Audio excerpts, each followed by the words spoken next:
Hi everyone, my name is Francis Sani. I serve as a technical advisor to the Honorable Minister of Communications, Innovation and Digital Economy.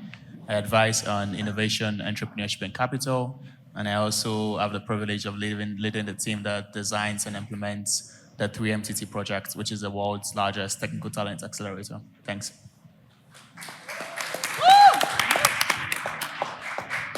Hello everyone, good evening.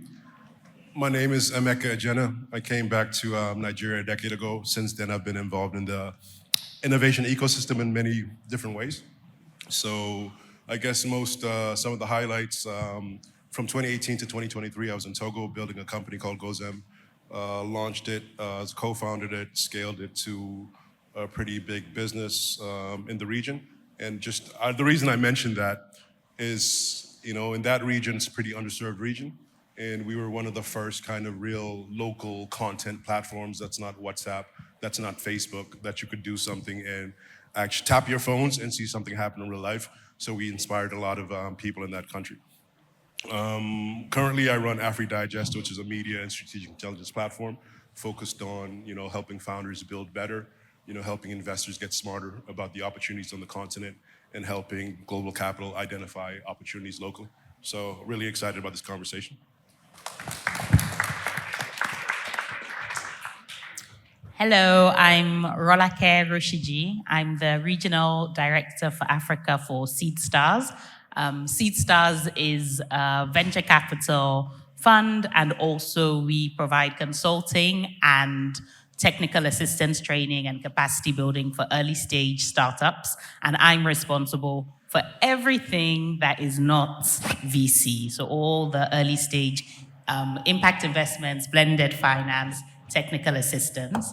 And before I was at SeedStars, I was on the other side of the table managing tech startups. So I used to be the country manager for Mcopa, and I was also the CEO for Jobberman.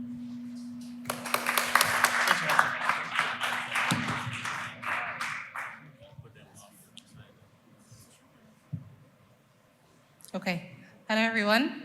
My name is F.A. Baba. I'm a special advisor to the Honorable Minister of Industry, Trade, and Investment. I actually focus on investments, so a lot of my work is around mobilizing FDI into the country, championing economic diversification, helping with bilateral relations with key countries. My background is really in investment structuring, so spent over a decade structuring investment vehicles, worked with the likes of Karamo Capital, led cross-boundary advisory, started off at Citi, did BCG, so now I'm on the public sector side. But the mandate of the ministry is much broader than that. It's much more than investment, it's trade facilitation, growing our trade balance, export diversification, huge mandates, but excited to be here. Hi everyone, good evening. My name is Michael Famarotsi. I'm co-founder of Stairs. Stairs is a financial data platform that aims to facilitate investment into Africa, so there seems to be a theme here. But we focus primarily on helping entities that are looking to invest in Africa's private equity and venture capital ecosystem. Pleasure to be here. All right, so I don't think we fully introduced ourselves. My name is Joe Kinvi. For those who don't know, I'm not Nigerian, I'm Togolese, and I'm actually excited to have a lot of Togolese founders in the room over there. I'm based in London, and I co-founded an investment community called HoaQ, or HoaQ. We've invested mostly across Nigeria, 100 investments, $4 million. Our general manager just walked in the room. She's right there, Folakemi. So she's actually helped alongside Zeph bring this all together, so I wanted to thank her. More recently, I've co-founded a company called Borderless, and we're providing infrastructure for investment syndicates. And the reason why we're doing that is because we believe that the diaspora has a lot of capital, and we want to help mobilize that capital into the continent. So, and I think some people call me Emeka every now and again, but I'm still Togolese.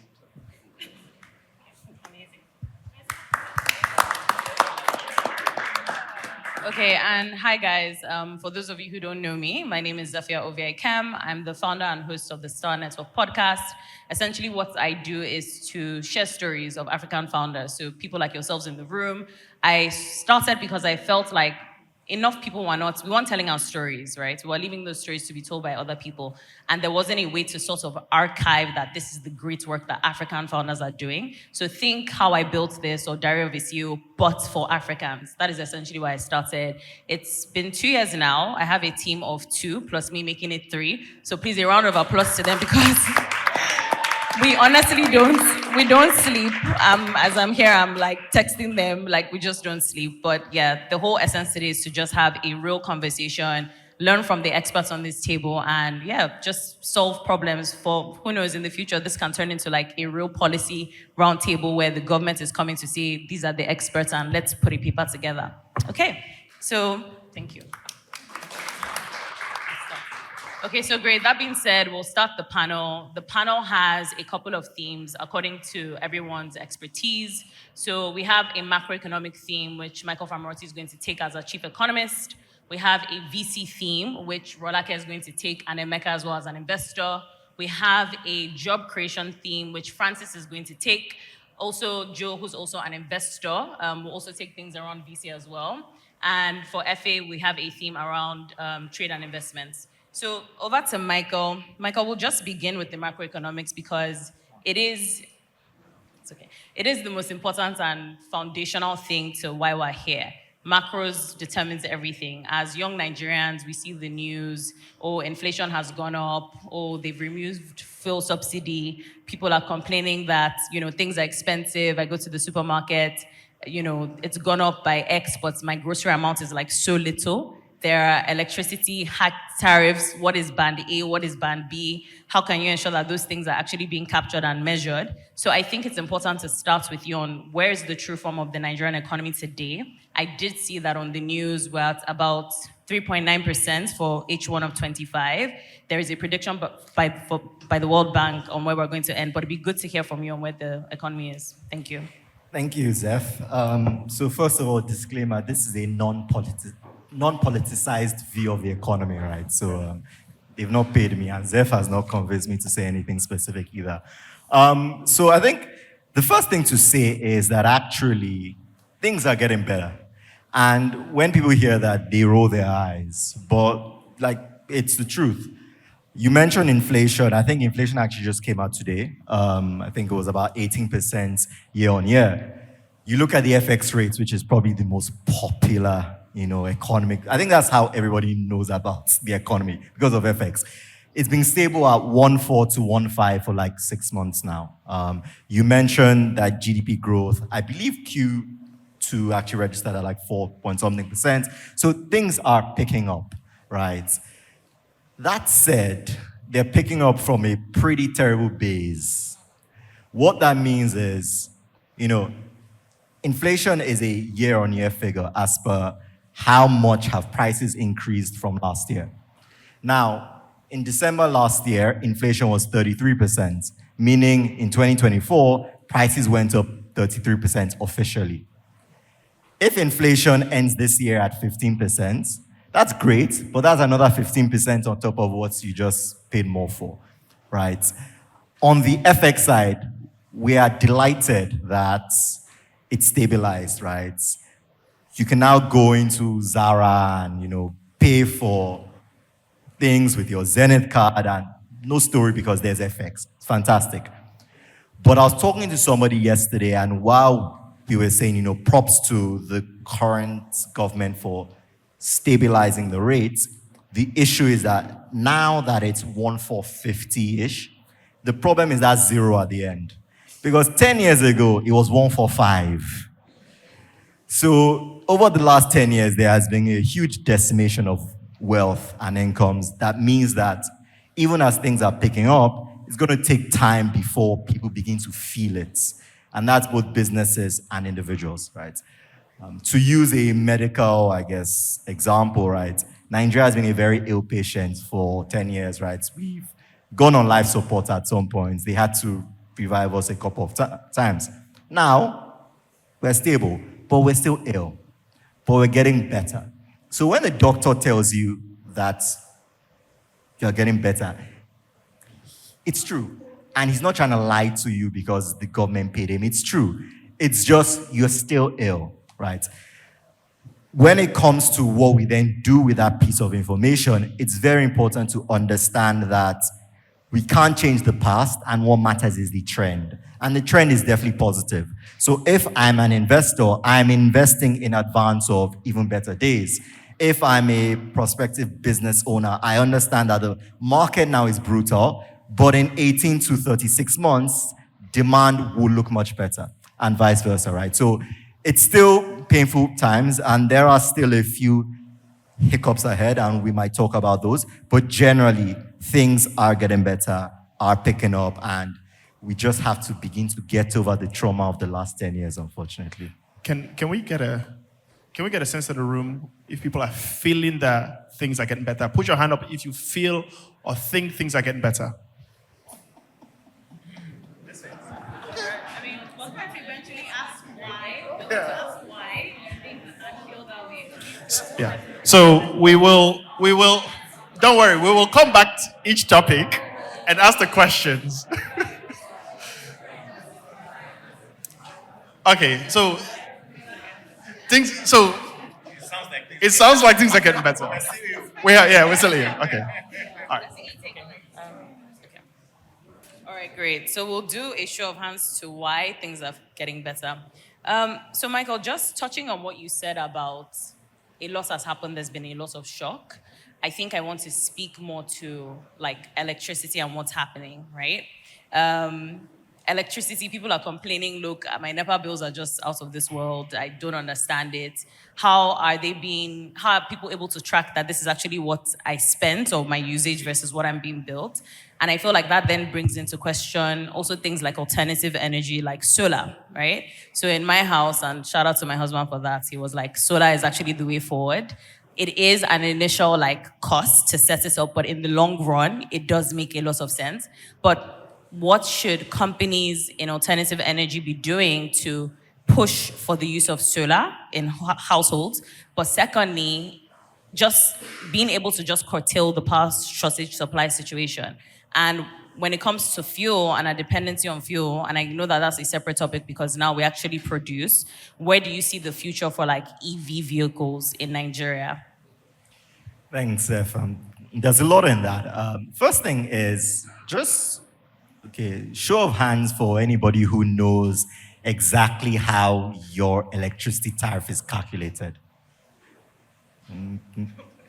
Does anybody know how your electricity tariff is calculated? Does anybody have an idea of what? So how do you know when your bills are too high? Because I hear that a lot. My electricity bill is too high.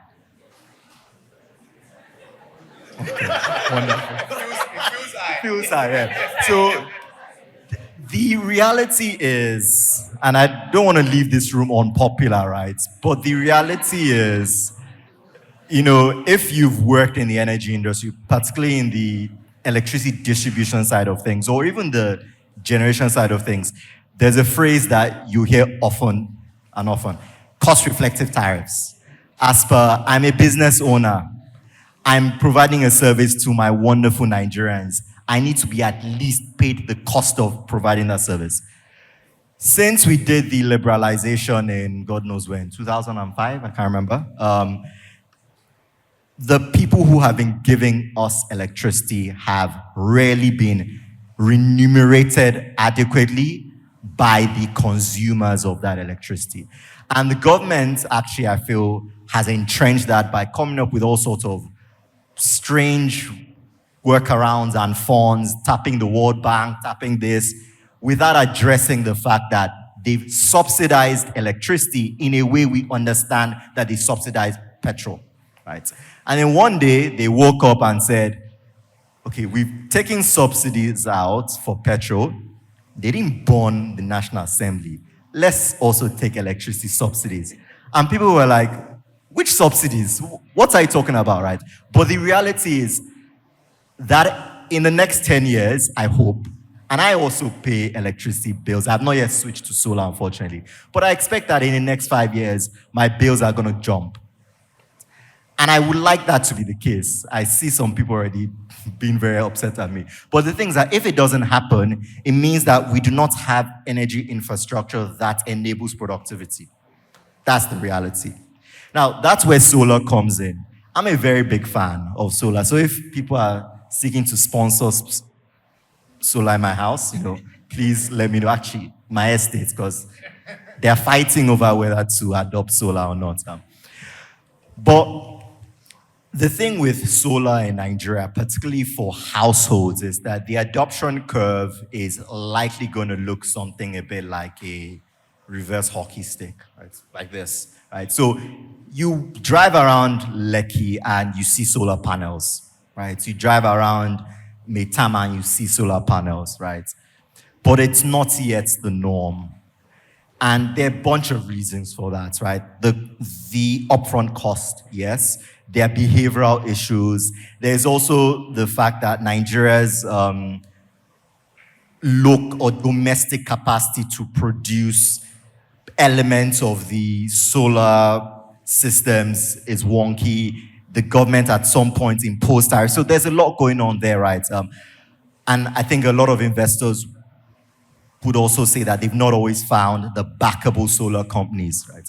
In fact, what you found is the guys that have been most successful are the ones that, like many other businesses, focus on businesses, not individuals, right? So the commercial and industrial space, those are the guys, like some of them have raised hundreds of millions of dollars, and they've deployed solar in buildings like this, in Zenith Bank headquarters, petrol stations, NB factories, and so on.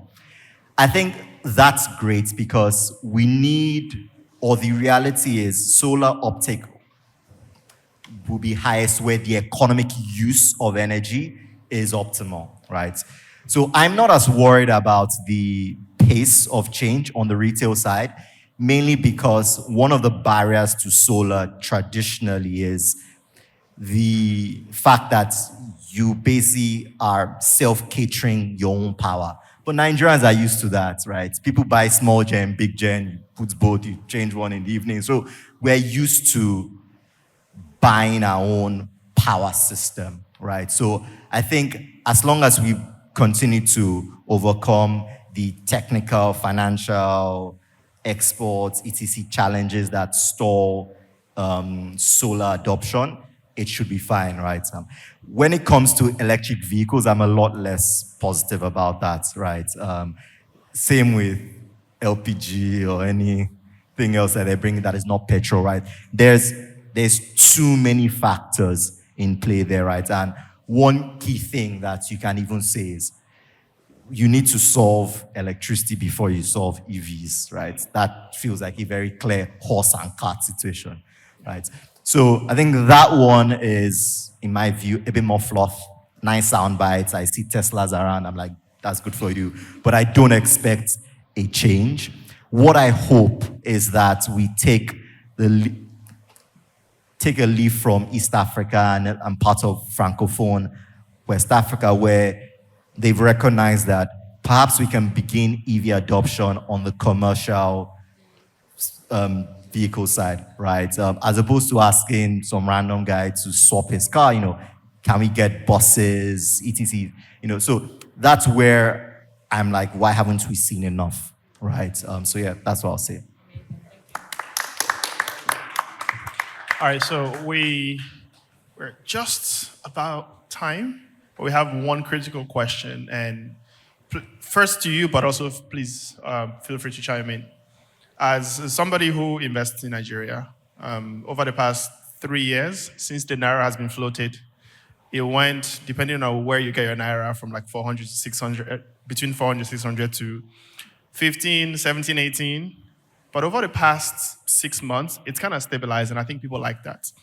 My straightforward question to you is, and I'm sure for everybody in this room, is where is the Naira headed? So people typically pay me for this answer, but it's all right. I think the first thing is, just to answer the question directly, right, for those who are hoping I'll say something positive, over the next 3 years, I do expect the Naira to depreciate. That's not a terrible thing, right?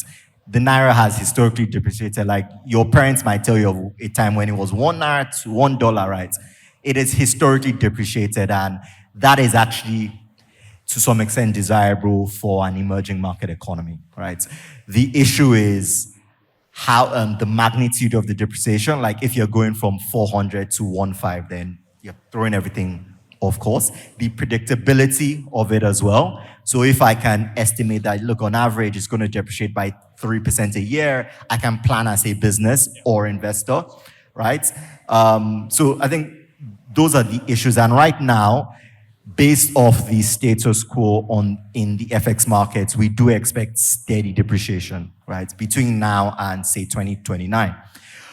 There is one, I would say, caveat, which is 2027, right, because that's elections, and that's going to be big time, because if the electoral process goes smoothly, but also there is international confidence in the policy direction post-elections, then we could actually see the naira begin to gain against the dollar. Because when you slice and dice it, ultimately, from a what we would call fundamental perspective as economists, the naira is actually undervalued, right?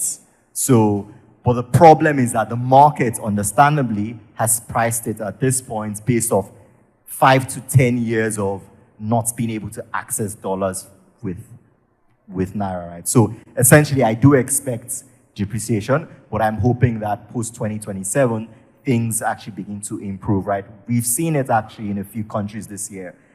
Ghana currency spiked in 2024, and the first half of this year, it gained about 15-20% against the dollar. Likewise, Kenya spiked last year, and now it's back to 2023 levels. So it's possible. We just need to get our own house in order. Amazing. I think I have a different perspective because I think the naira will actually appreciate, and I'd like to get FA's take. The reason why I say that is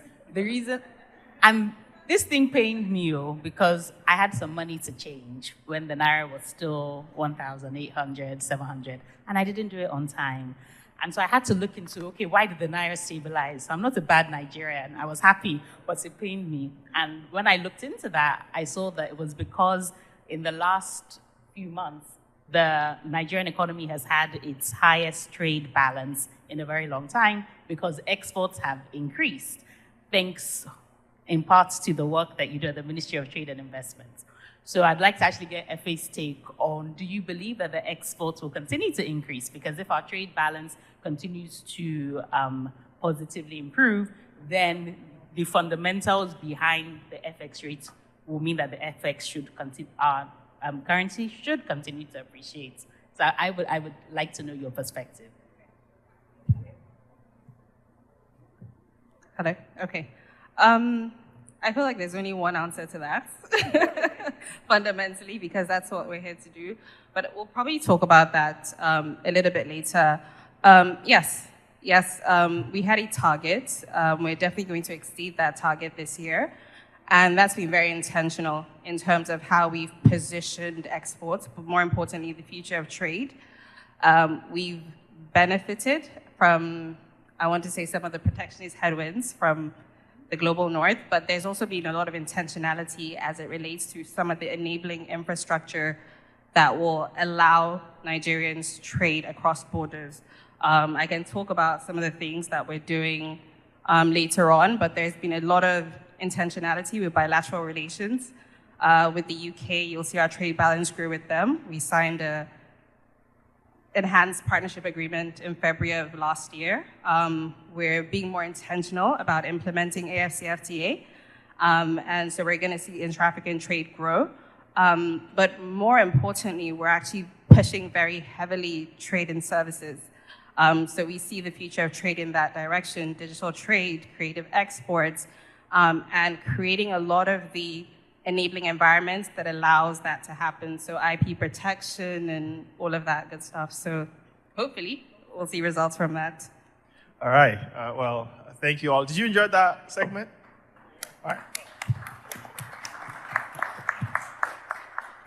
Okay, as a very good keeper of time, we are running 4 minutes late on the last session. But Francis, that doesn't mean that we're going to make your session shorter. We'll try to keep it at 15 minutes.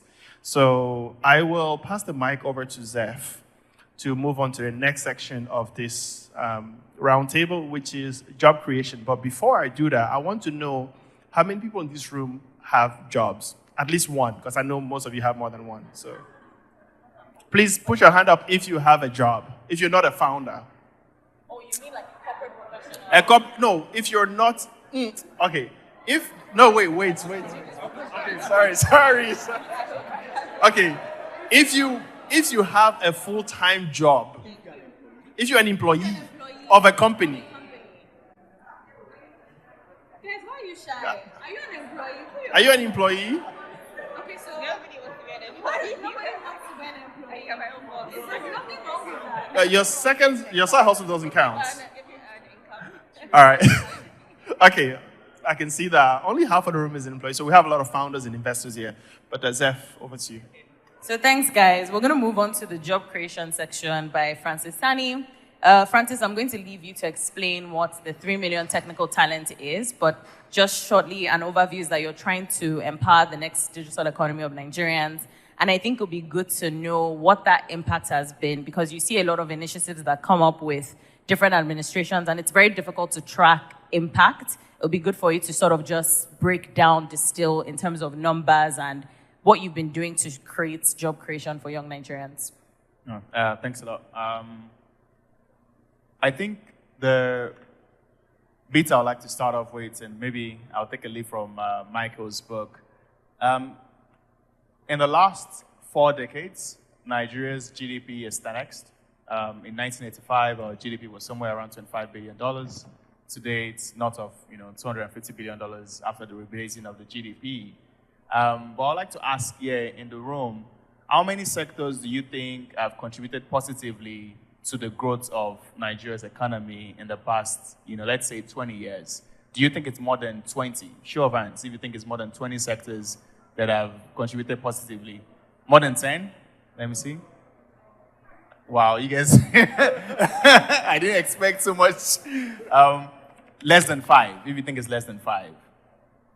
Yeah, and I think that's the story of the country. It's as simple as that. The reality is that outside of oil and gas, outside of manufacturing, outside of oil and agriculture, and now in the past 2 decades, telecommunications and technology, many of Nigeria's other sectors are almost flatlining or have declined significantly, right?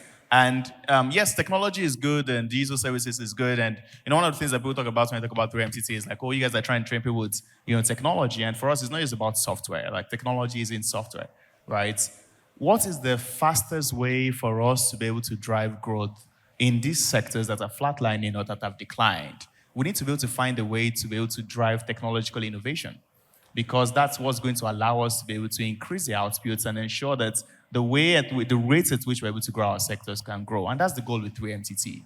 3MTT's goal is to be able to do this at such a scale that it significantly develops the talent pool required not just to fill in existing jobs locally, because to be honest with you, and when you think about the number of jobs that actually exist for technical talents that are appropriate for the role, because, over the past year, with the partnership with UNDP, we've had about 2,500 young Nigerians go and work with, SMEs and different companies, right? But I send a fellow to a particular business, and I hear that the fellow is selling recharge card, or the fellow is, doing paint, selling paint buckets, right? And the reality is that the number of companies that actually exist locally to be able to absorb the talent and the skill that is required is not there yet. So the problem of job creation is actually not just a problem of trying to train people to fit existing jobs, but it's also a problem of actually figuring out how to help these people. Yes, they go into an organization, they help the organization figure out how to create higher value,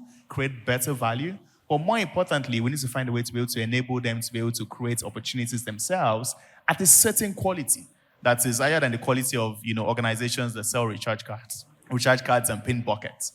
In terms of what we've done so far, it feels like it's the longest pilot of my life because we're still in our pilot phase. and we have to do this by 2027, and everybody's asking me, I will plan to get to the 3 million by 2027, and I think we're going to get there easily. But I think it's also been very intentional about going through the pilot phase. Today, we have 1.8 million Nigerians in the pipeline waiting to come into the program.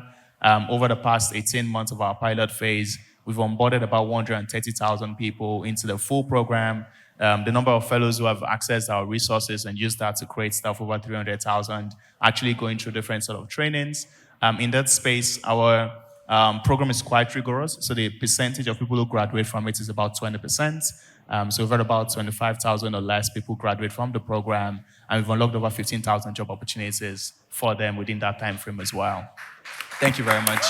Thank you very much. And I think just looking forward and just tying into the next couple of questions for us is to then say, there's one piece in terms of, yes, unlocking jobs locally, but the reality is that from a macroeconomic standpoint, like we're all saying, I want to train people and put them into jobs, but the question is that the people I'm training and putting in jobs, how much are they earning when they go into those jobs? In many instances, the average earning capacity of many Nigerians, especially at the entry level, is less than 250,000 naira, right? If I get 1 million people earning 250,000 naira, that's useful, especially outside of the urban centers. But what if we could get a larger number of them also then participating in the global economy? The global digital services economy today is about $1 trillion. It's one of the fastest growing economies over the next couple of years. It's expected to grow to $1.74 trillion by 2030. Nigeria has the second largest English-speaking population in the world. Second largest. But guess what? Kenya, Rwanda, who do not have anywhere close to the amount of English-speaking population that we have, are making a lot more money from outsourcing than we do. Nigeria makes just $1 billion on the average every year from outsourcing. That is a drop in the ocean. Africa as a whole makes less than 2% globally from the global outsourcing markets. I think the conversation really on the job creation standpoint, from my viewpoint, just a personal opinion, is a conversation of realization. A conversation of realization of a couple of fundamentals about Nigeria and about the powers and the strengths of Nigerians. The realization has to be done by existing founders who are in the space. The realization needs to be done by the citizens. The realization needs to be done by the corporates. Because what's happening today is that there's a lot of things that could happen, but there's a resistance period. For so long, there's been this gap between the country Nigeria and the government of Nigeria and we as citizens in Nigeria. And that gap has extended so bad that we just constantly are in this phase where our priority is ourselves and our priority is our smaller circles. But the reality is that for us to create jobs at the scale that we need to create jobs, we need people working on Nigeria. We need people working in Africa, because that's how you actually find opportunities and build businesses that are big enough to be able to create value that can get people to work. If we do not have more people working on the problems in our country and in our continent, we're not going to create jobs. Thank you.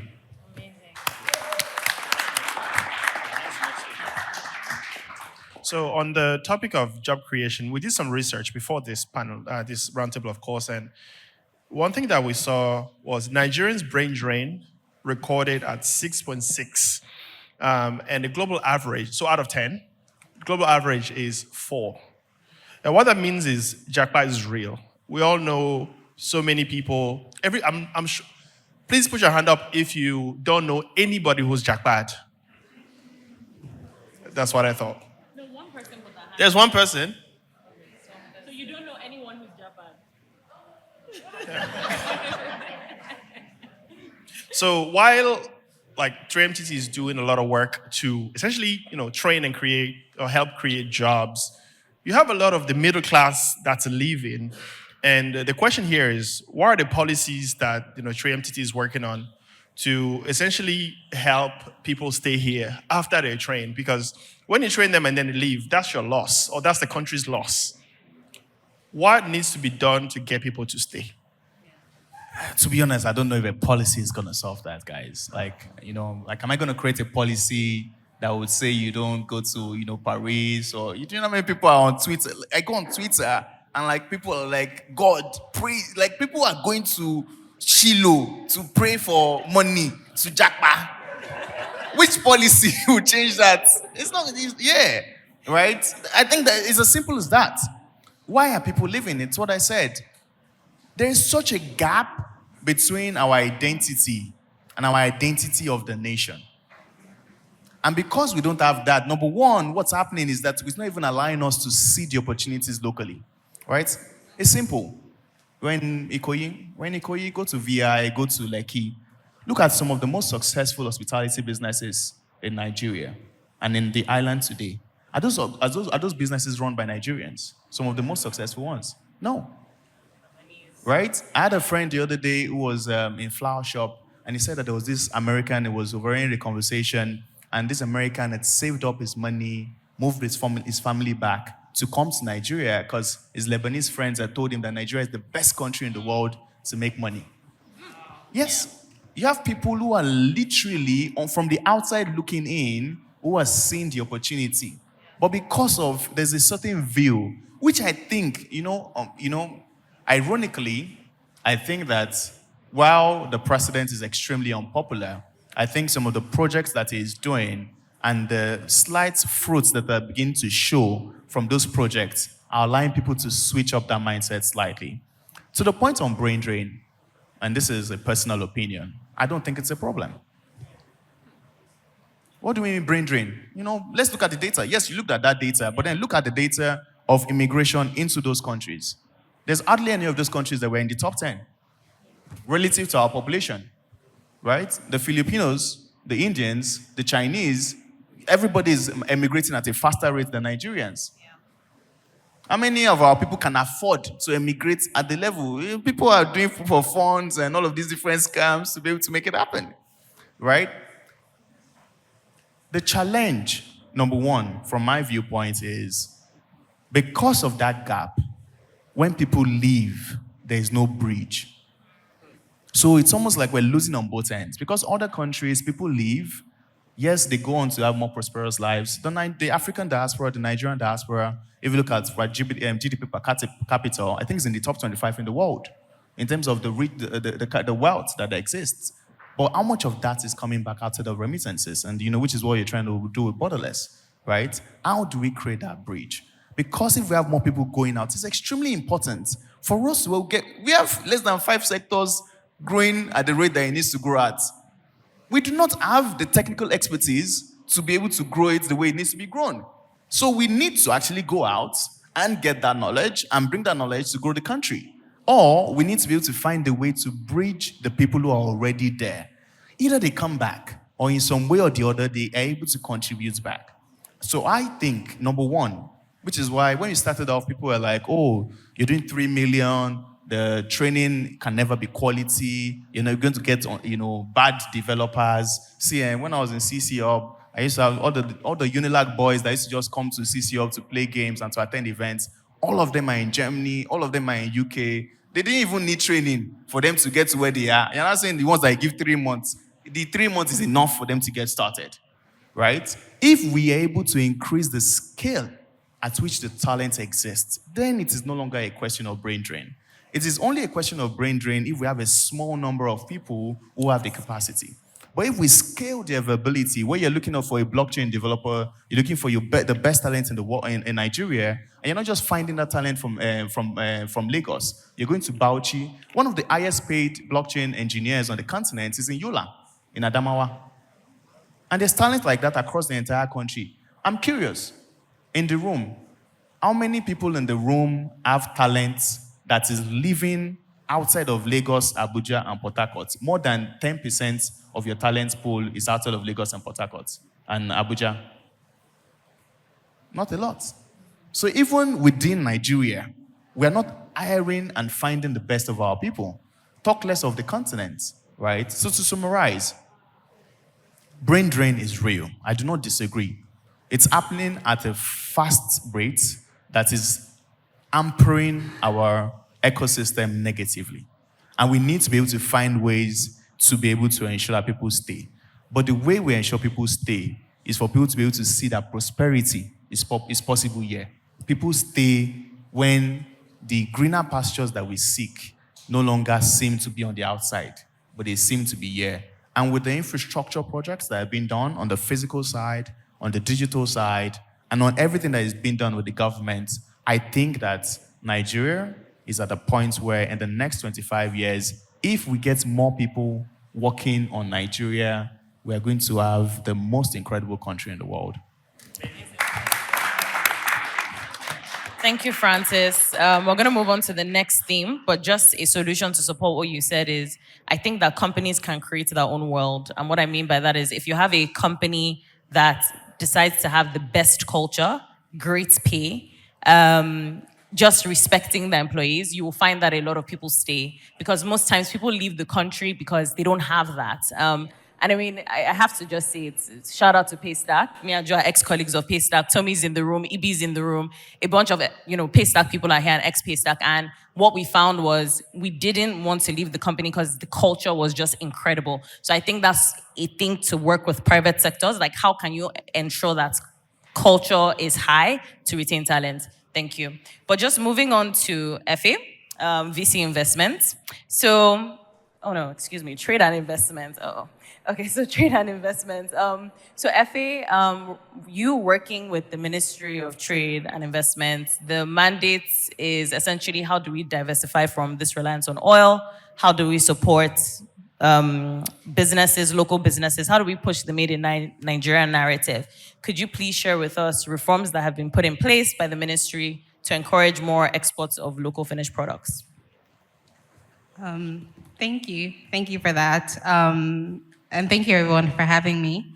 Really inspired, actually, by what I've been hearing from the panelists. And I want to just start with where you left off. I don't think I ever saw myself working in public sector. But one thing I will say is that it's never been a better time to be Nigerian. And I say this genuinely. We've spent the last almost a year now going out and selling Nigeria. And it's almost like every time we go out, everyone can see the value in Nigeria, but people that are here. And I don't think we've done a good job at telling our own story and pushing our own narrative. So I want to start with that because I was really inspired by what you said. But maybe tying that back to Made in Nigeria and Made in Nigerian products, sometimes Made in Nigeria can be a cool slogan. But what I will say is the principle behind Made in Nigerian products fundamentally is a part of our economic diversification strategy. So if you're following the policies of the government and the administration, there's an 8-point agenda that is essentially meant to move Nigeria into a $1 trillion economy and also create sort of economic, social transformation. Now, Agenda 7 on that 8-point agenda is focused on accelerating diversification through industrialization, manufacturing, digitization, creative exports. The list goes on, right? So Made in Nigeria, I would say, really sits under there. And the way we do that and the way I think about the government is as an enabler, right? So how can you cut the cost of production, the cost of logistics? How can you enable market access? How can you, so some of those things. And so in the way the ministry has been doing that, so let's take cutting the cost of production. There's been a lot of work that's been going on the infrastructure side. So when you think about looking at incentives around special economic zones, there's been a lot of work done recently on special agro-processing zones, connecting sort of production hubs to points of exports. So there's a lot of incentives going around there that people can follow. There's a lot of interesting initiatives that combine blended finance with policy alignment. So I'll talk about the PVAC, the Presidential Initiative to Unlock Healthcare Value Chains and Local Manufacturings of Pharmaceuticals, Vaccines. There's a lot of work that's going on there that allows Nigeria to reduce the dependency on importation of pharmaceuticals. And, we saw the effects when sort of COVID happened and, globally, everyone started thinking about how do I bring supply chains closer to home. So it really is of importance. I think more importantly, there's been a lot of work in our bilateral relations to open up market access for Nigerians, right? So how do we help Nigerians access African markets, but other global markets strategically. So those policies, those agreements, those frameworks that need to be in place that are the boring stuff, but it's done on the back end that allows market access. And then I think there's a lot of work domestically that needs to happen in terms of allowing made in Nigerian businesses meet global standards in terms of, maybe I'll think of agribusiness in terms of sort of traceability, deforestation regulation, packaging for some products, right? So there's a lot of that sort of technical assistance that needs to go into knowledge sharing. And then finally, data availability. So making data more accessible, more available. That's the work that we're doing. And then finally, logistics. Logistics is a big one, logistics infrastructure. Recently, one of the things the ministry did was open up an air cargo corridor with East Africa. And this is part of the implementation of the AFCFTA to reduce the cost of logistics. I think that cut logistic cost by 50% for businesses on that route. And there's a lot more of that that needs to be done. So.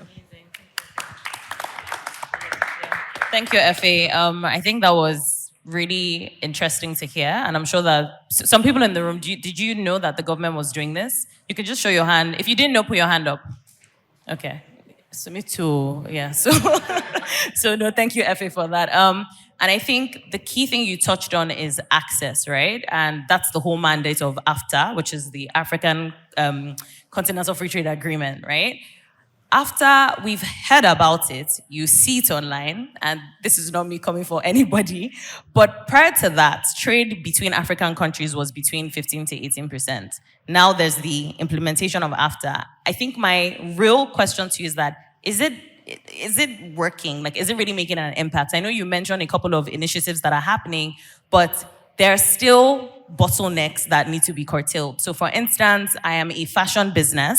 I want to export my clothing line to Kenya. What are the regulatory frameworks around that? Or I want to set up shop in Kenya, right? The environment in Nigeria to open a business with CAC is 5 to 10 days. How do I know what it is in Kenya? What are the tax implications? What are the things they require? You did mention global standards. What are those standards? So I feel like there's so many gaps and issues that no one is addressing. And I want you to actually just tell us, how is AFTA doing and how are you curtailing those bottlenecks when it comes to regulation? Yeah.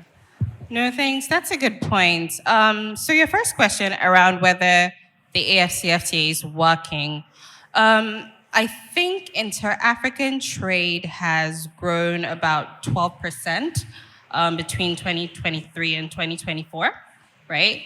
It's very modest. The nominal figures are still quite low, but that is due in small parts to the AFCFTA. Now, the AFCFTA is an agreement on paper. It's a paper agreement that countries have signed up to, but some of them have ratified. Now, really, the success is in the implementation, and that's on the national level, right? I think the interesting thing that has happened with, I say, certain protectionist trade policies is that African countries are now looking for other markets, right? We're looking to trade amongst each other. If your tariffs to the US are now where they shouldn't be, you're looking for other trade partners, right? And I think that has given a lot of African governments a jolt up the backside to sort of make AFCFTA work for the continent, right? I'll maybe speak about what Nigeria is doing specifically. Now, Nigeria, we're 5 years into the AFCFTA journey. There have been some wins in terms of mild adoption of the payment system across African countries. There has been some work on, I want to say, standards in country. One of the things is Nigeria is the digital trade co-champion for Africa, and that's something that everyone should pay attention to because it's really important for this market and how we operate within the context of AFCFTA. I've lost my trail of thoughts. Yeah. So that's a really good point, and I think that's just an intentional effort within governments, right? So one of the things that the ministry is doing is setting up a trade intelligence tool, and that allows you to understand, what are the regulatory requirements for specific markets within Africa, right? How do I get in there for specific sectors? Again, we have to take it sector by sector because there's variations across different sectors. So it's prioritizing what sectors they are. The trade intelligence tool ideally should be up and running by the end of the year, and that really will kind of be a repository for all of this information. Now, there's a lot of onus on African governments to standardize and harmonize regulation, but that work is in play. I would say one of the biggest things to pay attention to is the fact that we're leading on the Digital Trade Co-Championship, which is relevant to a lot of people in this room, and that means Nigeria has the opportunity to lead a lot of the harmonization of standards across various markets. And I spoke about the 8-point agenda of the government, and item 7 being diversification. Now, one of the things the ministry has been really championing is the future of trade.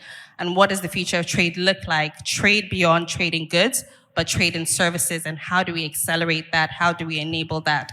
So I think that's a big area for us to think about as we are also working on infrastructure, cost of production, all of those other things on the back end. But digital trade is a real opportunity for Nigerian businesses to leapfrog under AFCFTA.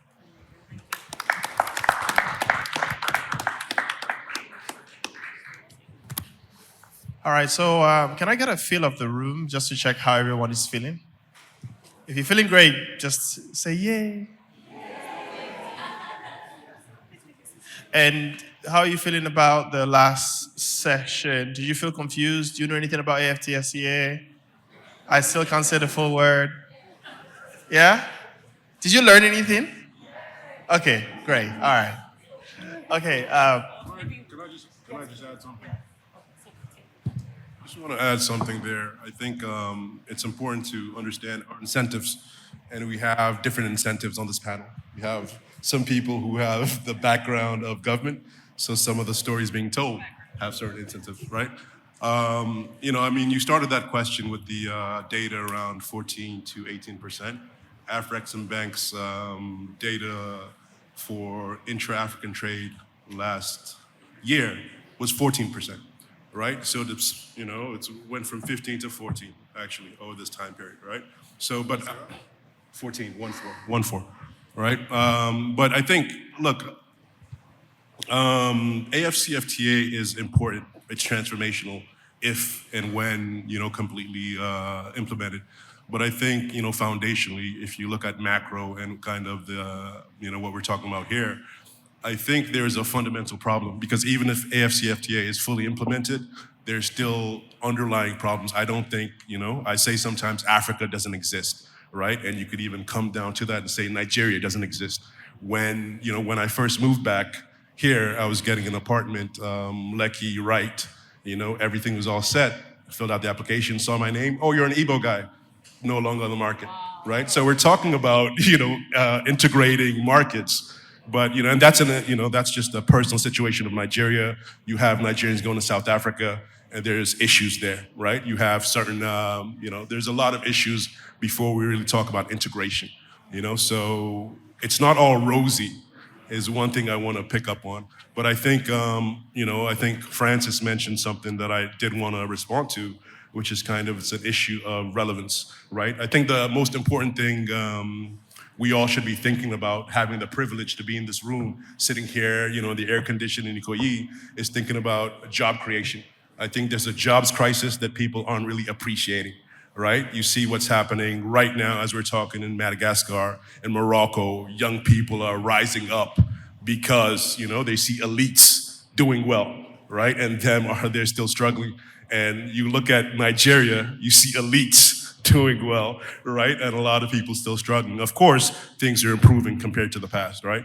But if you project forward and we look at, population gonna double in 20, 25 years, we were talking about, this is only gonna get worse, right? So while certain things are moving in the right direction, I think our job, government's job is to enable job creators.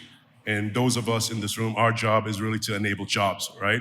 Is actually to create those jobs. And I think that's, so those are just some, as we were talking, I didn't just want to wait till the end, I'm sorry, yeah? But just wanted to jump in and respond a bit. Can I respond to that? Absolutely. No, and it's so I completely understand where you're coming from, but I think it's kind of important not to throw the baby out with the bathwater, because when you look at when you look at large corporates and investors that have really been able to drive huge impact, they've paid attention to policy. And I think that's sometimes something, I don't want to speak for everyone, but a lot of people don't do well enough, is paying attention to the direction that policy is tending towards and how you can leverage off that, right? So what I was trying to speak about is, as we're innovating, as we're building businesses, there is a gradual shift towards trade and services. How do I position myself for that? How do I start to ride off the back of the incentives that are coming up to raise funding, right? So I think it's also important to understand the headwinds of policies as we shape businesses that can create jobs and that can drive scale long term.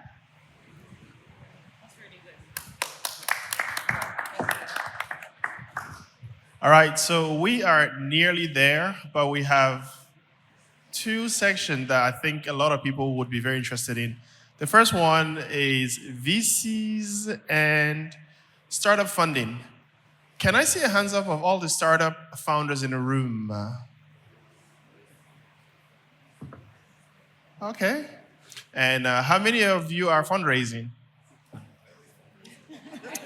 Okay, well, we have Rolake here who will answer all your fundraising questions.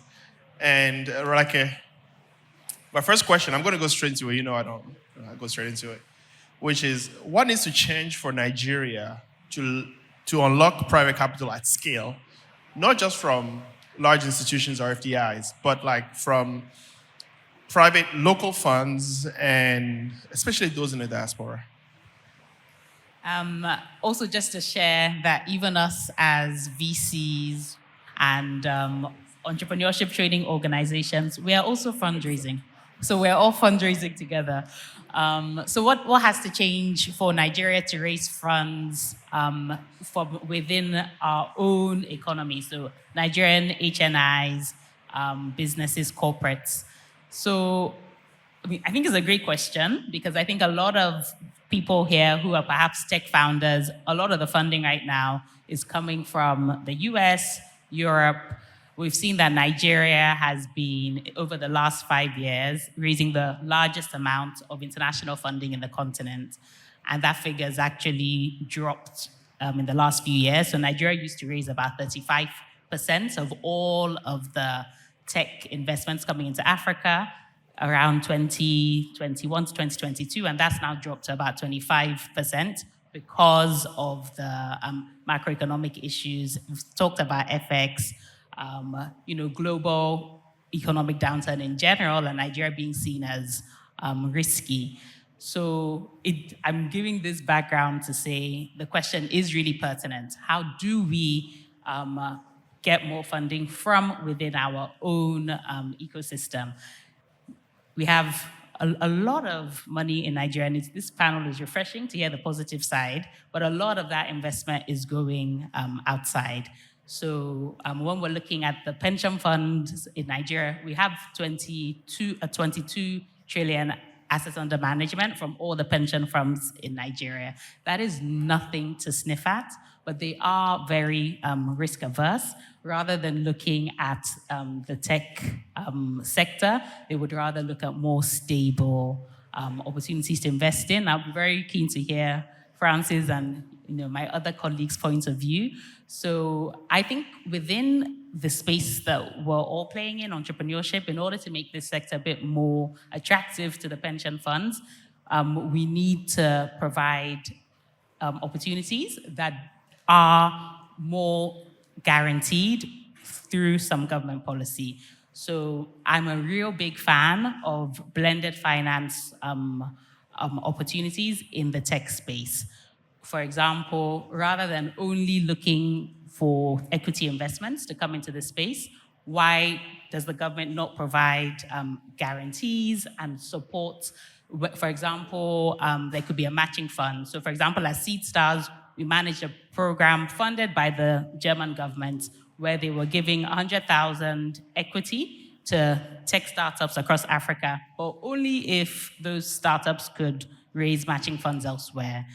We've also done other types of programs, for example, a Women Entrepreneurship for Africa program, where we invested, everything from as little as $5,000 into very early stage startups, into 2,000 women-led businesses. Then we invested $10,000 into the 100 of the top of those businesses, and then up to 50,000 into the top 30. And what we did there is we provided grants, so full grants for those lower amounts, and then the 50,000 we provided a redeemable grant. So if those startups hit some of their social impact goals, they would retain that grant. But if they did not, they would have to return the money. Then we also provided half of that investment in the form of a output-based investment. So, for example, if we're investing in a woman who has a coffee business and she's able to employ a certain number of people, and there's a job creation goal there, we would say, okay, don't worry, you can actually keep that money as a grant. But if she was not able to employ a certain number of people, we would ask for the money back. And that somehow sounds counterintuitive and unfair, but it helps us to target investments that are concessional in businesses that are able to create social impact. So this could be, if we're looking at renewable energy, those that are able to reduce greenhouse emissions, and there's many examples. So in a long-winded way, what I'm trying to say is that in order to encourage more investment, either from local investors, the pension fund world, HNIs, and diaspora, what would be great is for the government to have more initiatives where they are helping to de-risk these funds. Another example I'd like to give, in the UK, there's an initiative, I talked about it yesterday, Moonshot. It's called the SEIS. It's the Seed Entrepreneurship in... Thank you.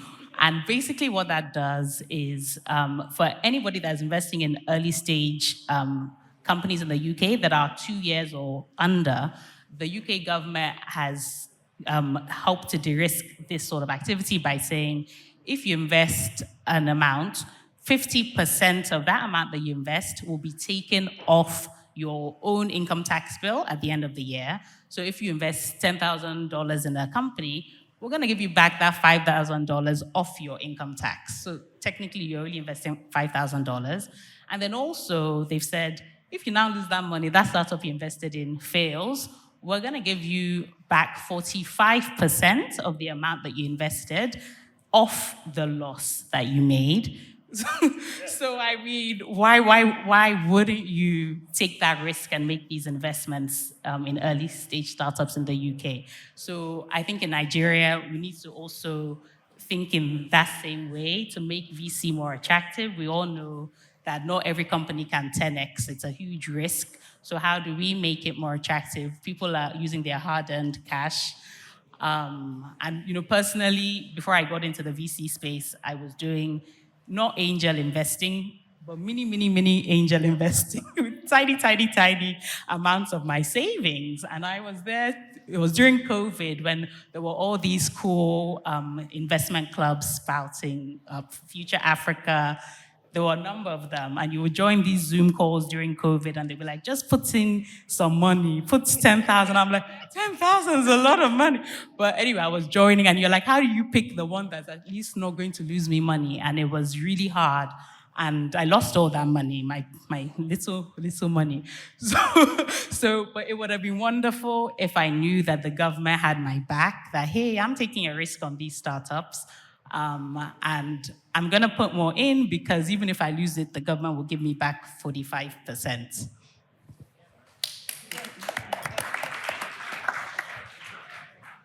I mean, I agree with everything you said, Rolake. I just want to add something relevant because, when we introduced ourselves, I work for a data company. We focus on enabling capital enabling investment on the continent by providing data. You know, Mecca is a media guru who is telling stories about businesses and investments in Africa.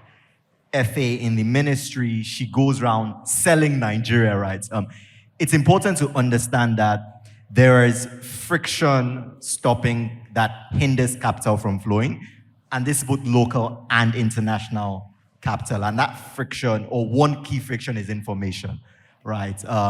You know, the government would have liked to support, you know, the Future Africas and the HoaQ, but the government themselves didn't know which startups were good or which VCs were even credible, right? So there's a huge data and information gap that everybody is trying to plug in some way, right?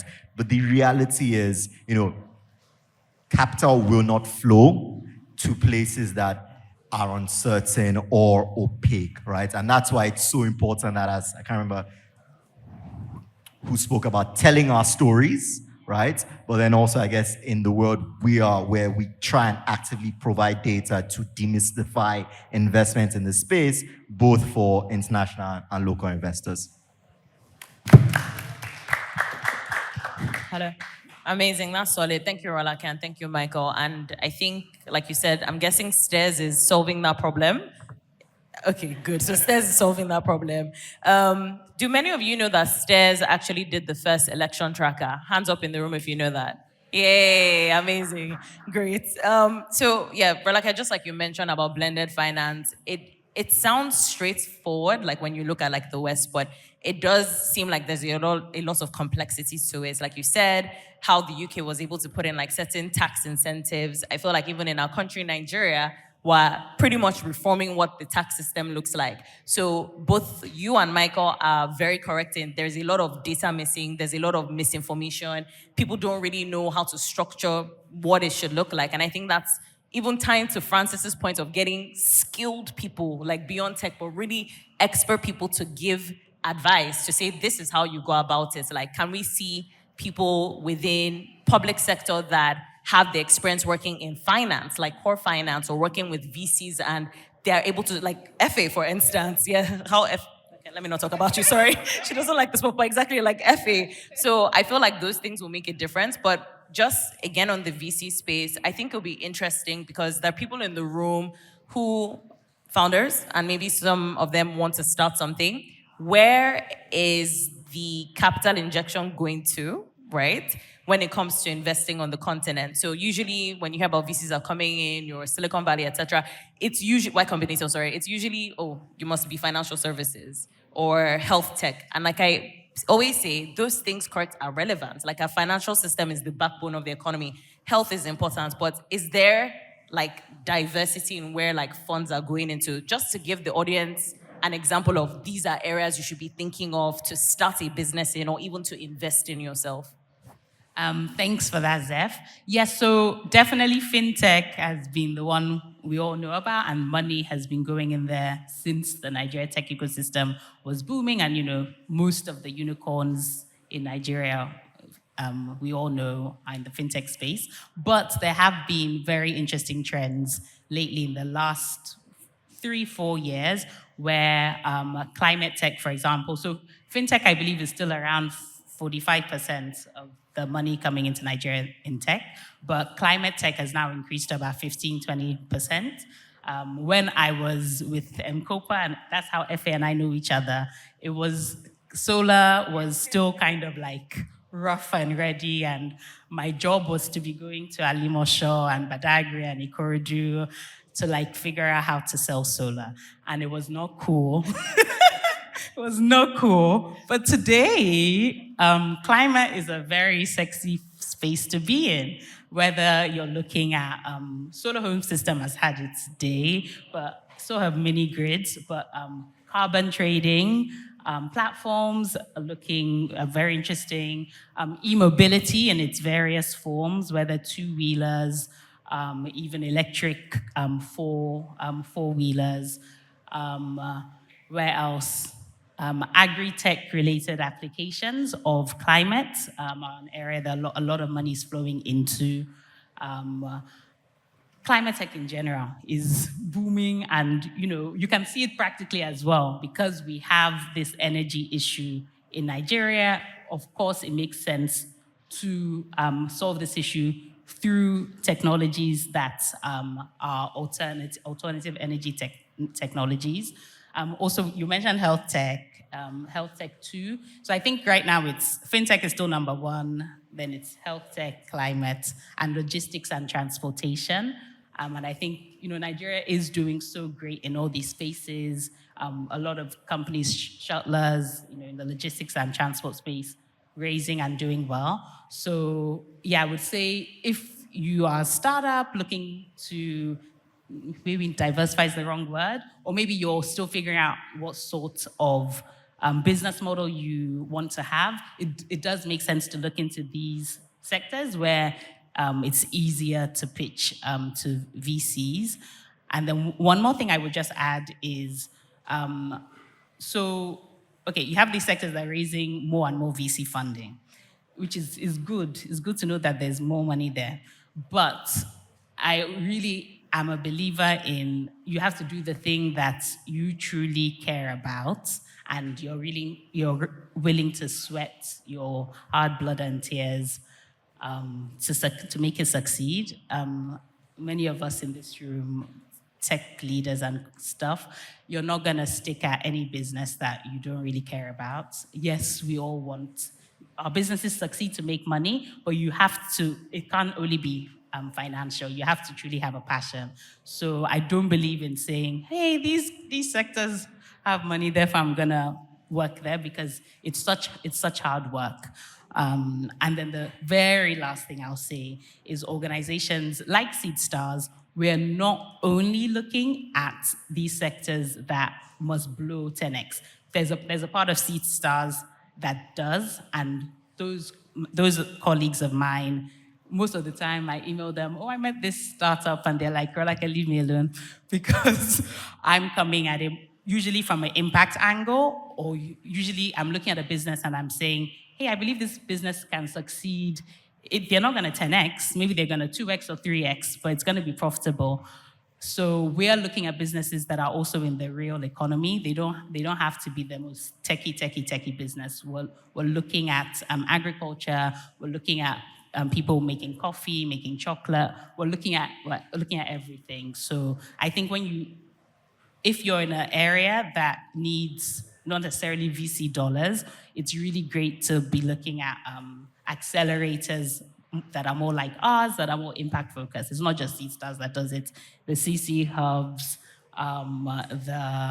who else can I say? The Accelerate Africa, several of them. Yeah. Yeah, it's interesting you ended with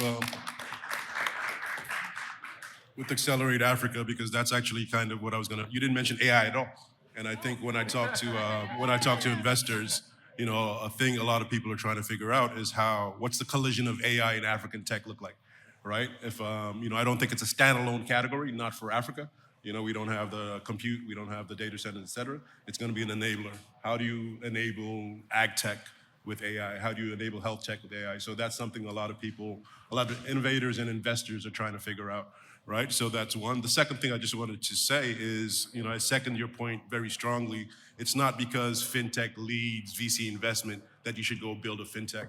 That is a terrible way to look at it, because you will just be building another thing. You have much more competition, right? The other thing on that is climate is huge right now, and it's not because there's this customer swell for climate. It's top down. There's an investor, LPs that don't sit on the continent that are saying we want to push a climate agenda, right? So while that is there today, it may not be there tomorrow, right? So it's a terrible way to look at building your business where investor dollars are flowing today, right? It's what was said is what are you passionate about? What will you continue to build if investment dries up that you're still passionate about building? So that's just wanted to add that.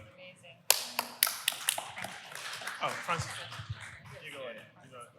Yeah, just a quick addition from my previous life as a VC. It's interesting, I was in panel recently, and an LP was asked, and an investor was asked one of the biggest challenges for capital, and the number one thing he said was integrity. right? And I think it's a conversation to be had, and I think we need to be very clear about that. I think over a 3-year period when we were investing in Magic, we probably did about 30 plus investments, but especially the ones that do not exist today, in many instances, they're integrity problems. And this isn't to say, startups shouldn't fail or we're bastardizing that in any way. But I think that one of those things is, the reality is that when there's a good deal, there's money chasing that deal, right? When there's a money point deal on the table, when there's a paystack deal on the table, there's money chasing that deal, right? So if you build a good business, the reality is that the capital will come, right? If it's an asset class problem, right? At the point when we raised our first fund, obviously that was during 2021, everyone was flush with capital. But on the macro side, what had happened was that the performance of venture capital as an asset had increased, right? Relative to traditional assets like real estate and the like. So that's more larger investment firms, pension firms are putting money towards venture capital. The reality where there's less capital in venture capital today is that the asset is performing less, right? It's just what it is.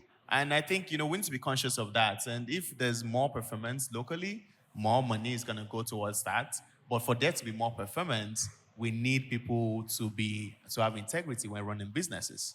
The reality is that a good chunk of the African founders who have raised who have gotten value from that $10 billion plus that's coming to our continent over the past couple of years have not treated that money with integrity, right? Half of them are no longer on the continent, right? It's simple, right? Because they saw it as a check for them to be able to get out, right? And it's important because if we do not treat those root cause factors, we're going to keep having the thing, like you're saying, with climate tech is huge. Oh, climate tech, money is in climate tech. Then when the investors draw back, like they did in 2023, it's going to go down again. And we're not actually going to build a solid foundation. So we need integrity. We need people to actually build businesses that work and businesses that make money. If your business makes money, people are going to come after you. Or we need marketers. Build an open AI or some company that you can market and hype enough, and people will chase after you. But it probably makes more sense. So build a solid business, build with integrity, and then the capital will follow. Thanks. Slightly piggybacking off that, but I wanted to circle back to the pension fund discussion because that's a huge passion of mine, and it would make the work that I do 100 times easier if we can go out and say, actually, come into Nigeria because domestic capital is flush in the system, right? Because foreign capital follows what domestic capital is doing. One thing I will say with pension funds is that, and maybe it's just kind of a note to the room, is it's important to understand how the investors invest and they think, right? So traditionally, pension funds have invested in government securities. They like that predictability.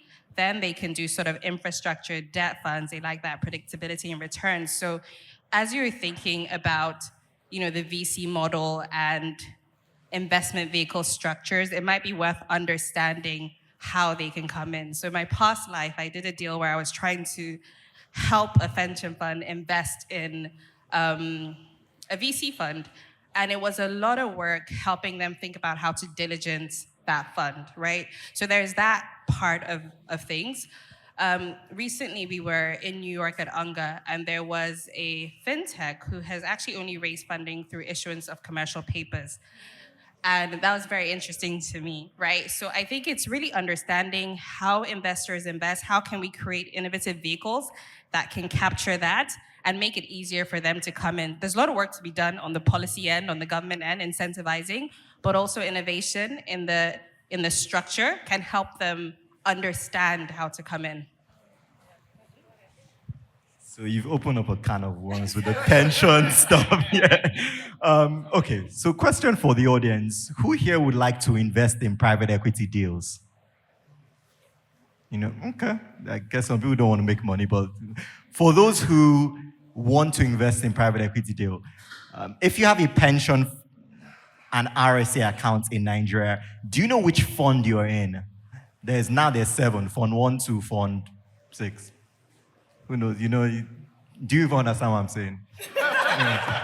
But that's the point. So right now, there's a multi-fund structure, right, for those who are aware. And essentially, it means that if I put my money in Leadway pensions, in Power Pensions, in Access, they're going to put me in a certain pool. Now, they default you into a certain pool based off your age and how you got in, right? That's the simple thing. But then the pension commission then has thresholds for how much that pension fund can invest in private equity and venture capital, right? Now, the most aggressive fund, called Fund 1, says a pension fund cannot invest more than 15% of its assets in private equity and venture capital in total. Yeah. That's actually a good limit, pretty high. The next fund, which is the default for like young people, is a 10% limit. Still good, but obviously not as good as 15%. So if we want more PFAs investing in Ps and VCs, we should want more people in Fund 1. Problem is, Fund 1 is opt-in. As per, I have to call or email my PFA and tell them I want to be in Fund 1, fill out a form, blah, blah, blah, all that. If people don't even know what these funds are, they're not going to opt into Fund 1. That is why right now, PFAs are investing more in PE and VC from Fund 2 than Fund 1, because there's nobody in Fund 1. Right? So there's so many frictions again, and this is a regulatory thing. And the funny thing is that they just updated the regulations last month, and they didn't change this. I was like, what are you doing, right? So there's a lot because there's a lot of blame put on pension funds. Why are you not investing in VCs? The regulations don't even mention venture capital. It just plumps everything into PE or alternative investments. They don't even know what VC, right? So there's a lot of work to do. The Pension Commission asks PFAs every day to report their income statements. You now want them to take their money and invest in a PE fund that promises a return in 10 years. They'll fall down the rankings and you will not put your money in that pension fund because you are saying why they're losing money. So there's so much in the pension ecosystem that has to be addressed. But just to end in a positive light, sorry about that, right? In terms of how much pension funds are investing in alternative assets, private equity, infrastructure funds especially, it has shot up, particularly from 2023 when they liberalized the currency. And this goes back to how some of these policy changes that we now downplay are making a big difference and should continue to make a big difference. Okay, I'm sure we're severely over time, but I'm sure that all of you enjoyed that session, right? That was a great session. Yeah, great. Okay, last but certainly not least, this topic I've been very excited about, and the topic is Nigeria's role in the future of business in Africa. And we invited Emeka for this section because Emeka writes Africa Digest. It's got a lot of, I love reading it. He writes a lot about great African companies. He covers not just Nigeria, but all over the continent. Emeka, I have a question about Nigeria. I don't know if you were born here, but you lived in the US for a while? You were born here, okay, great. But you lived in the US for a long time and you decided to come back to build a life and contribute to the prosperity of Nigeria here. My question is, Nigeria being Africa's largest economy, it has the scale to impact the continent's economic trajectory. But again, influence is not guaranteed and it must be earned through policy leadership, innovation, capital deployment, the whole thing. My question is, where will Nigeria sit in Africa's next chapter? And before we get there, maybe we should talk about now. Like, where is Nigeria leading and where is Nigeria lagging? It's a very good question. I think I'll start with the second question first. Nigeria is leading in terms of culture, right? You go everywhere across the continent, everywhere across the world. You go to Paris, you go to New York, you're hearing Nigerian music, you're seeing Nigerian fashion. You know, Nigerian celebrities are known worldwide, right? So Nigeria is certainly leading in terms of culture, right? Where is Nigeria also leading? Nigeria is leading in terms of poverty. Nigeria is the poverty capital of Africa, right? This is just the reality, right? That's the reality of the situation. It's the largest economy, right? I think, so looking forward, Nigeria's strength, and this goes back to the question about attracting capital to the continent. Nigeria is very attractive. I think you talked about the Lebanese, the American guy coming here to start the business. Nigeria is very attractive, and part of that is driven by the population. Part of that is driven by, the laxness of certain regulations, so people could come here and do anything, right? Which you can't do at home, right? So there's part of that as well. But look, I think, going forward, what you have to really think about is, what makes sense. What's the first question? I was gonna start to pontificate. So you talked about where we're leading. Where we're leading. Yeah, where we're lagging, I think, look, there's a leadership, vacuum across Africa, right? So Africa needs new leadership. I say new, first of all, because I'm thinking about the Cameroon election, where you have a 92-year-old president that is running, to be president when he's 99, right? So Did he win? Did he win? Do we know? the opposition has said they won, but the results aren't out yet. They'll be out in 2 weeks. So you have also, we have an older statesman in our country as well. That's the norm across Africa, right? Whereas this is also the youngest continent on the world and also the oldest presidents on the world, right? So this is, you have a leadership opportunity, for fresh new perspectives, fresh new leaders, to come in. And I would say this is one place Nigeria lags. Botswana is a good example of new, fresh, young leadership, that is changing the country, right? Senegal as well, right? So you have these examples that we could look to. Another place Nigeria is lagging, frankly, is diversification of the economy. We're still a bit reliant on, just oil energy. If you look to places like Tunisia, like Morocco, what they've been able to do, relative to industrializing the economy, that's something we need to think about. Again, that population is, everyone, not everyone, but in this, development arena, you hear people talking about that demographic dividend. But the reality is it's not guaranteed at all. This demographic boom that's coming is a time bomb if you don't fix things. You'll have a lot of young people. That part we all agree on, right? But is that going to be a good thing or a bad thing? The good thing is not guaranteed. If you have a lot of young people with no jobs, with no, that don't have a positive outlook, right? This is just going to create a lot of uprisings, a lot of conflicts. It's going to destabilize economies, right? And this is something, and you talk about Japa, if that's the case, I don't know, a lot of people in this room would not be in this room, right? If the situation gets pretty worse, right? So that's kind of some of the things that worry me, and that's, how I think about Nigeria. It's certainly a lot of opportunity, certainly a lot of leadership potential I think that was your first original question. Where do we sit in terms of continental leadership? Nigeria's a natural leader, just in terms of population, in terms of also West Africa, we're a natural leader. You see that with ECOWAS, where we're positioned there, right? I think it's now, converting that potential into actual performance is where the opportunity is going forward. Amazing. Clap for me too, man. Okay, thank you so much, Emeka. I think that was clear. I wrote down something you said. You said we're the youngest continent, but yet with the oldest president. And that really sunk in for me. I don't think many people in the room, we're just so used to it, what we see. But when you hear that statement, it actually makes you, you should feel uncomfortable. And you should feel encouraged to want to do something. But I was going to ask you a question. I'm not going to ask you that question anymore. I want to touch on what you said about culture. And I think people in the room will really enjoy this. So Nigeria is a leader in culture, our music, our fashion.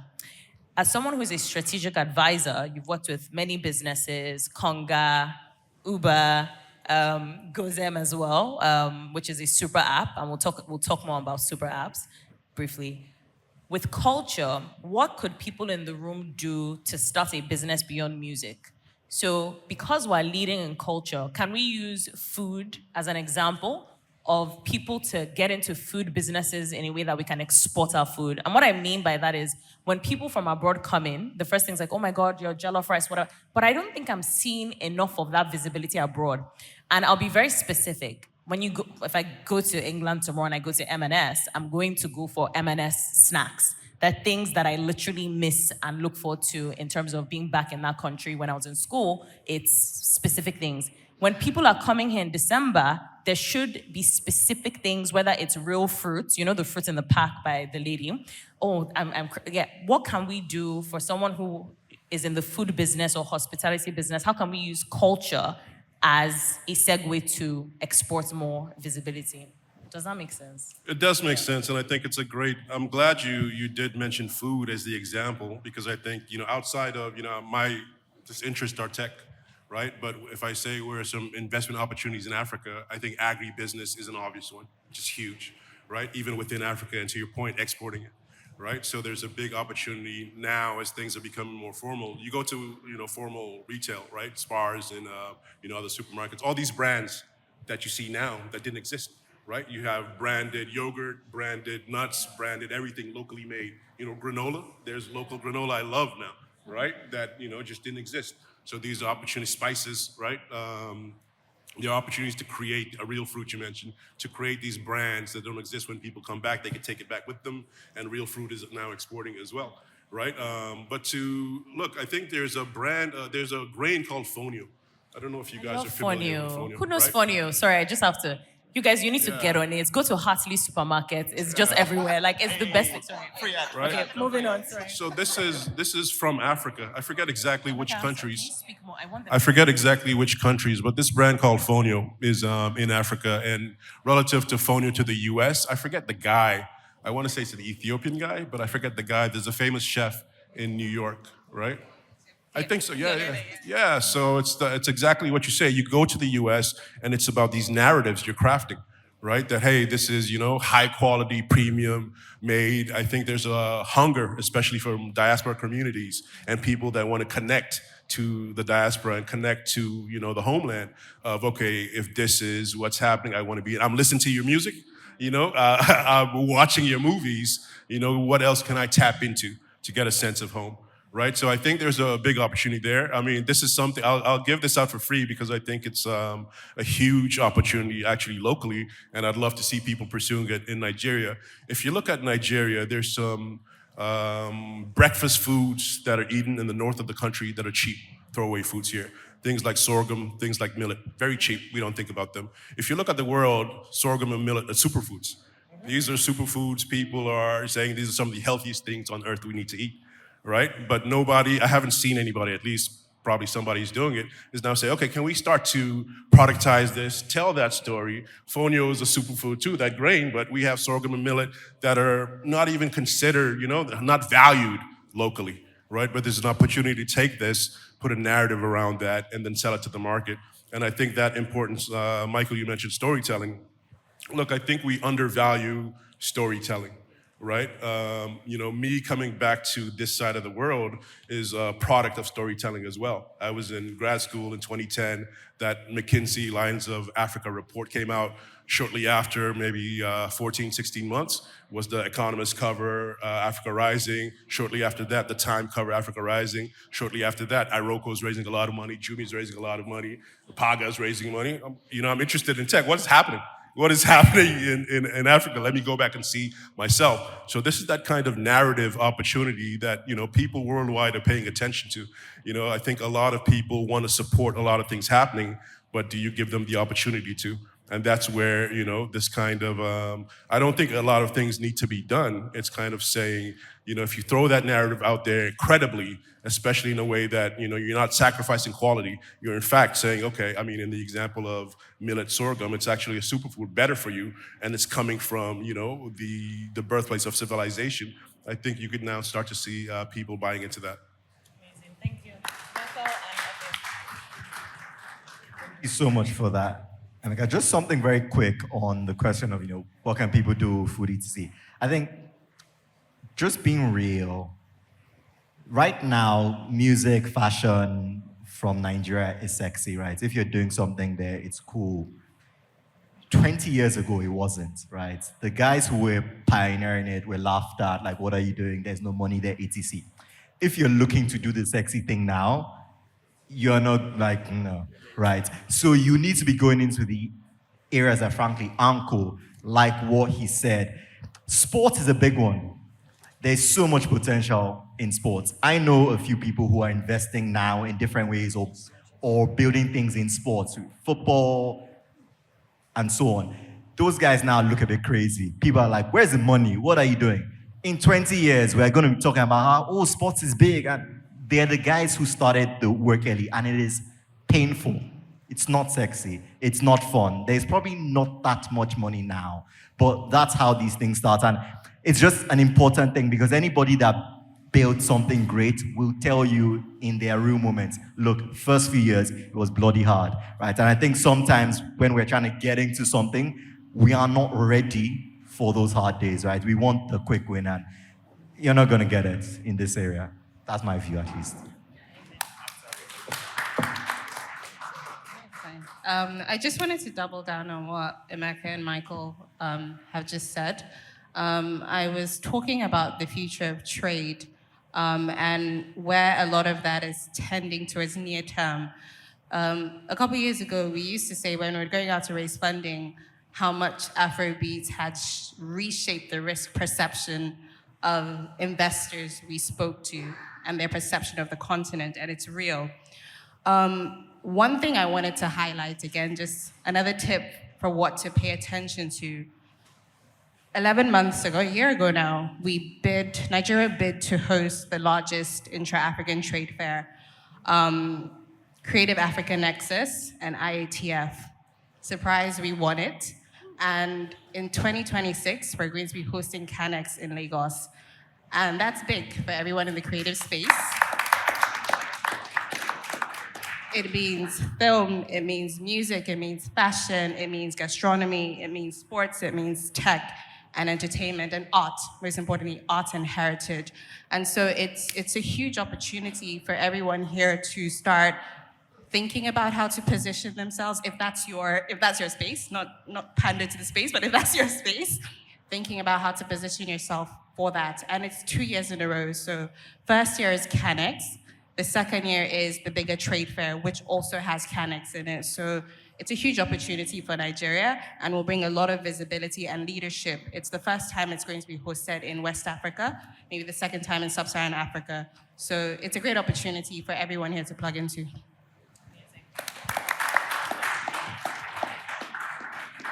I was gonna keep this to last words, but everyone was saying stuff, so I might as well.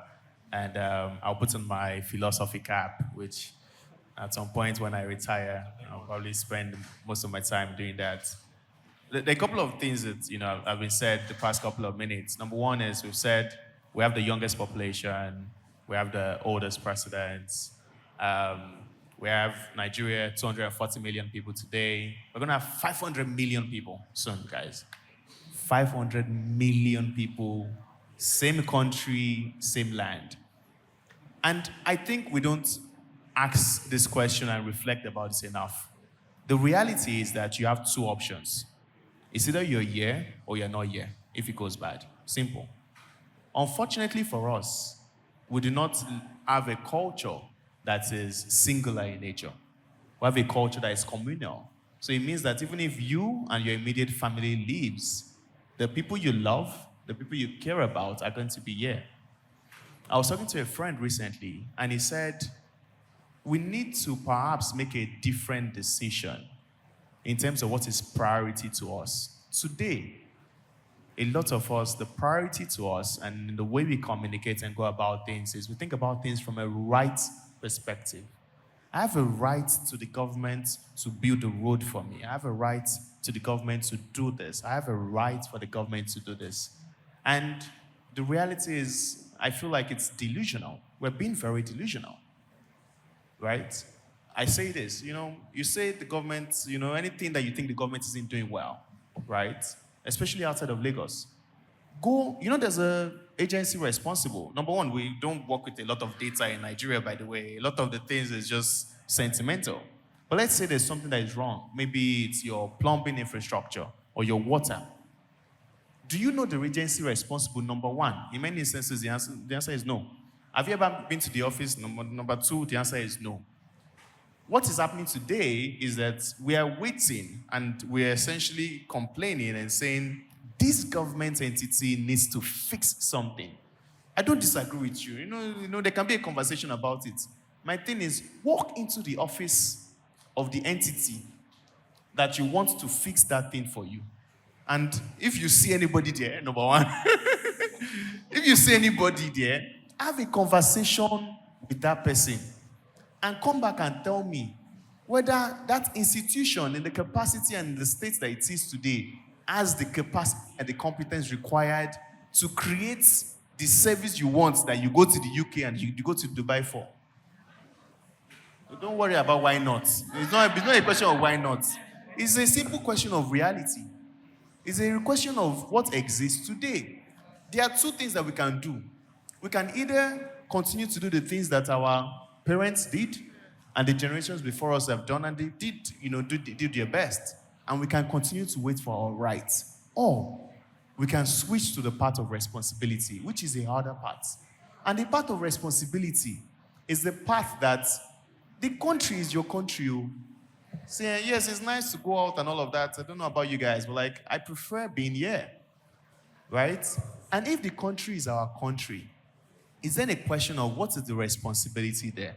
It is our responsibility to ensure that the institutions that need to be able to deliver the services we want to be delivered, we need to take I don't know how they say it, you need to take the bull by the horn, right? And the bull by the horn is not on, the bull is not on Twitter. The horn, for you to get the horn, you have to go to the office and you have to actually do the work, right? We need to take the bull by the horn, we need to take action, and we need to be able to get a lot more people working on the country. Thank you. Thank you, Francis. Thank you, everyone that's been on this panel. So, guys, we've come to the end of the panel. First of all, who enjoyed this? Woo!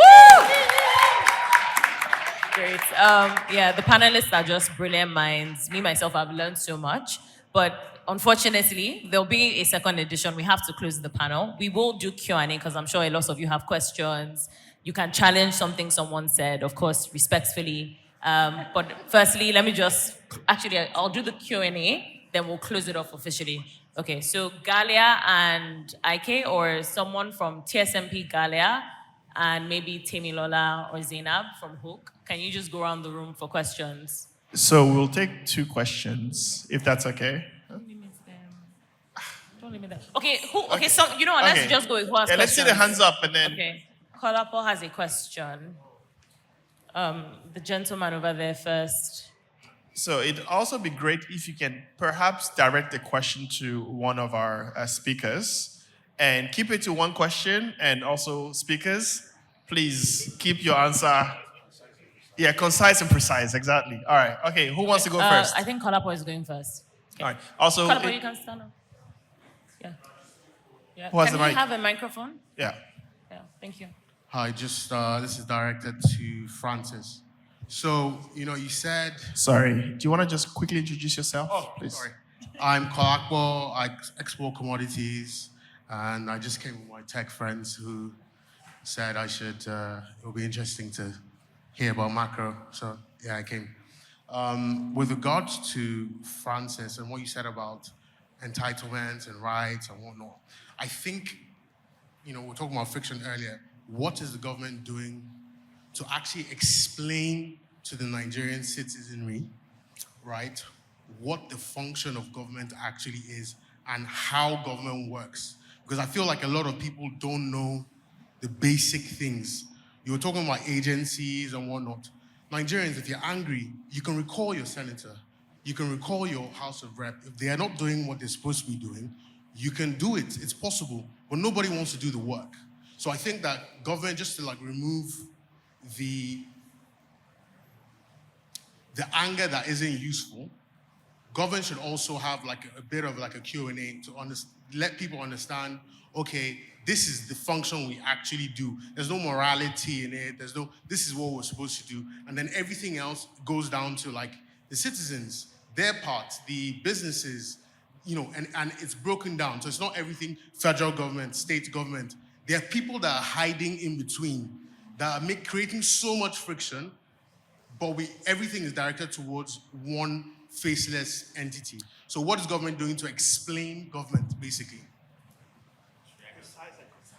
The answer to that question is, if that question is directed at the government, nothing would change, right? Don't get me wrong, I'll talk about it, but I'm just going to say, the solution to that problem is not going to be solved by the government today, to be honest. Number one, what's the government doing? I was watching DSTV the other day, I was watching Super Sports, and there was an ad by the National Orientation Agency on Super Sports, right? On Twitter in the past couple of weeks, if you've seen it, you'd have seen videos and stuff coming out from the government. Has the government historically done enough? Not enough. Is the government doing a little bit more? Yes. However, one thing I would say, in the past 2 years, there's hardly anything that has gone on Twitter that has become viral that the government has not taken action on. The first thing that we can do within our control is actually, as citizens, for us to actually voice out a little bit more often, a little bit more constructively, and we need to also have more citizens be a part of the government. If you do not go into an elected office, if what you're going to do on the weekends is you're going to go look for data and tag the right a certain person and get people to tag and try to get the word out there, we need this happening from different points. Is the government doing a little bit more than they used to? Yes. The National Orientation Agency and the Ministry of Information is doing a little bit more.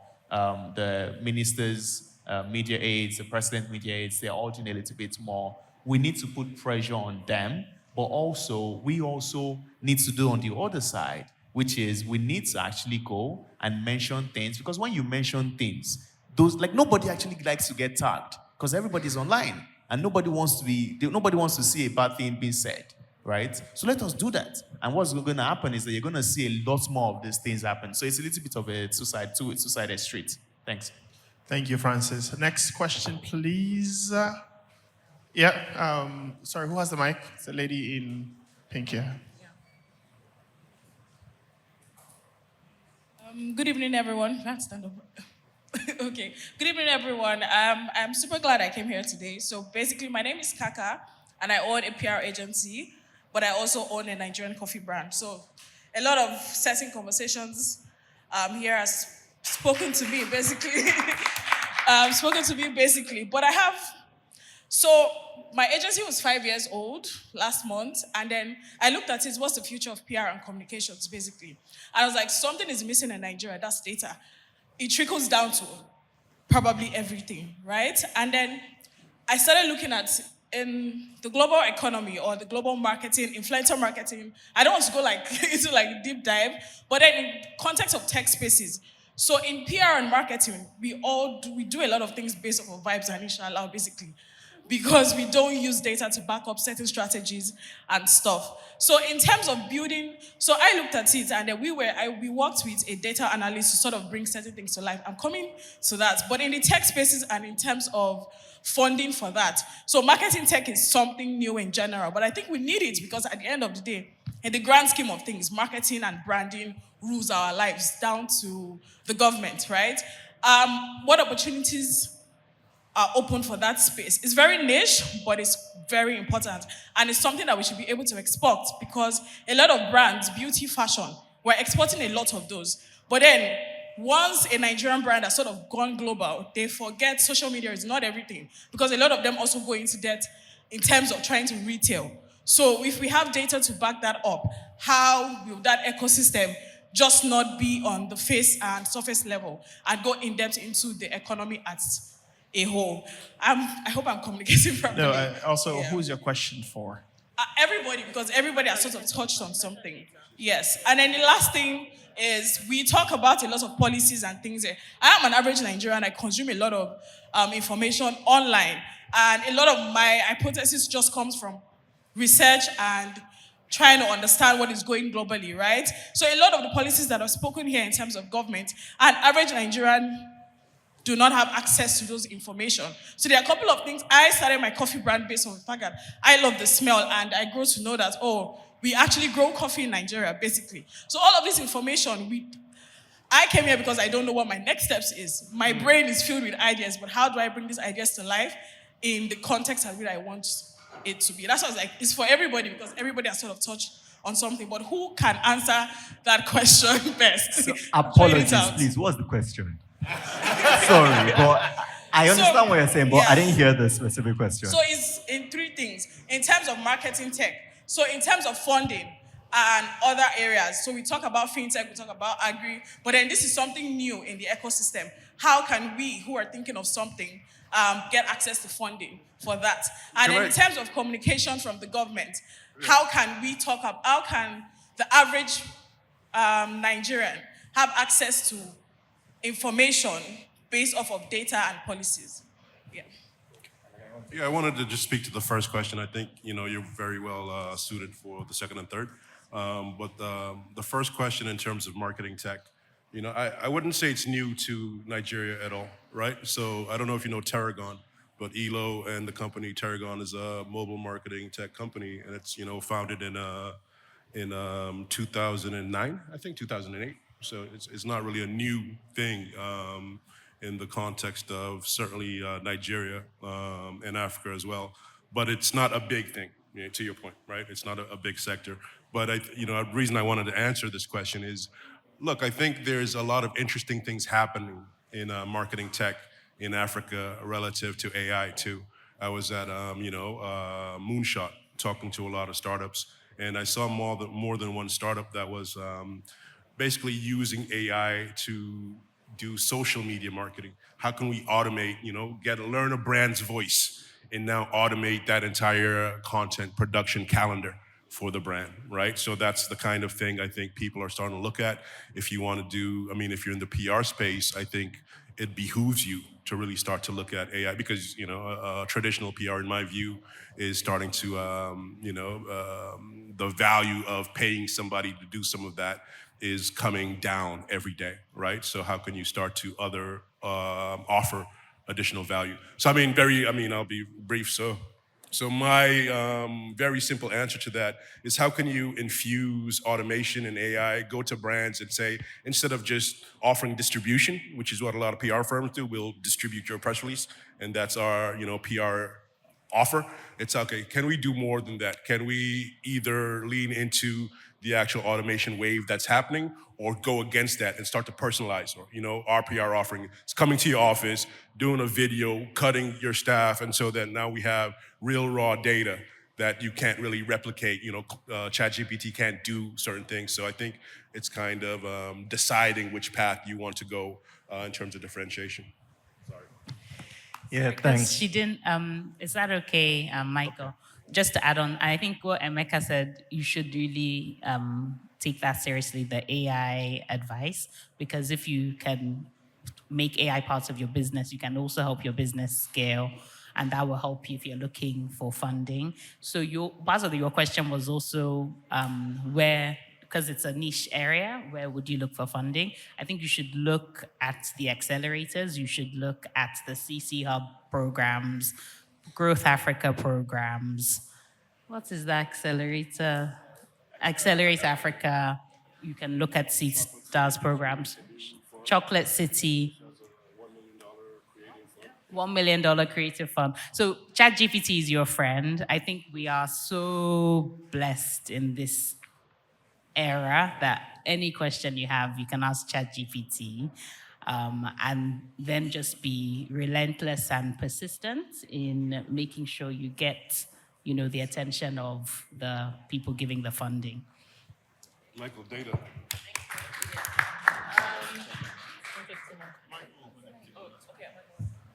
Sorry. So I think the second question was around how you access data in your field, essentially. Yes, you should, first of all, try and see what free data that you can get from the government. And just to echo what Francis said, the reality is that if you want that data, you're going to have to work for it and hustle for it. That's just reality.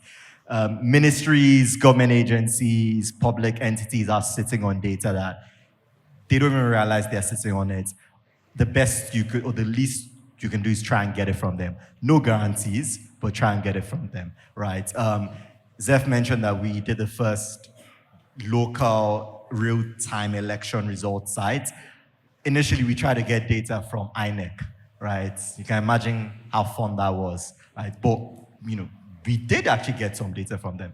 So go to the government, but you're gonna have to work for it, right? That's just the reality. But we underestimate how much data already exists in some form.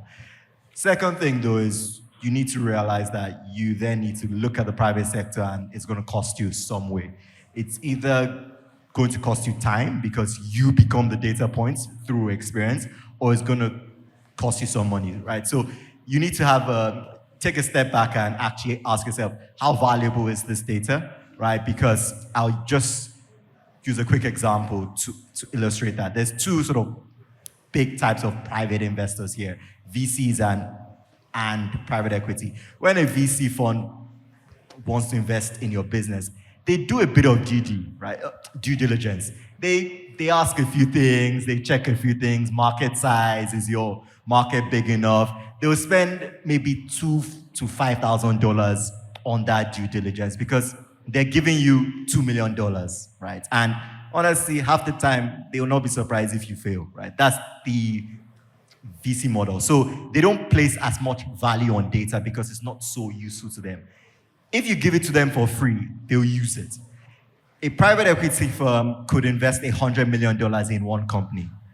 Their due diligence budget can be $300,000 because that information matters a lot to them. So in this instance, are you the VC or the PE? Because everybody wants free data, but data costs money, right? So start free from the government, right? Hustle that one. And then if you feel you do need data in your industry, then try and place a cost on it and pay for it in whatever form that looks like.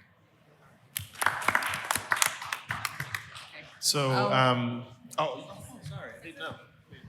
I was just going to chip two things in. I don't know if you're thinking about exports. You spoke about two types of products. You spoke about coffee, and you spoke about your marketing agency, so services. On the coffee side, I think it'd be important to understand what markets you want to go into, right? That's a starting point. There's actually a Nigeria Export Promotion Council that does a lot of work in that space. You have a couple of things going for you. There's a lot of initiatives for trying to get women to export. So there are grants, there are opportunities there. So kind of keeping abreast with a lot of those programs. I think MasterCard Foundation, World Trade Organization, there are a lot of opportunities for women and trying to ramp up their role in exporting goods. So that's one. On the services side, I actually should have shared this. There is a link that I'll maybe share with you that you can fill out, and it's basically helping the ministry understand what markets service providers want to enter within Africa, and that will help. Like I said, AFCFTA has a lot to do with the granular implementation and how we negotiate bilateral treaties with specific countries. So as people fill out that survey, we know how to sort of target conversations with governments and agencies and regulators, basically. So I'll share that. And of course, there's a trade intelligence portal coming up, so there should be some information there too. We'll take one more question. Oh, wow, okay. Okay, sorry. One last question, and if you want to speak to the... You can actually, they'll that's be the here. thing. You can actually So speak you can to actually them, get to... unless it's something you really want the whole audience to hear. But guys, like there's drinks and food and they're saying there's a mix-up, but let's take it from a question from Shay. Yeah.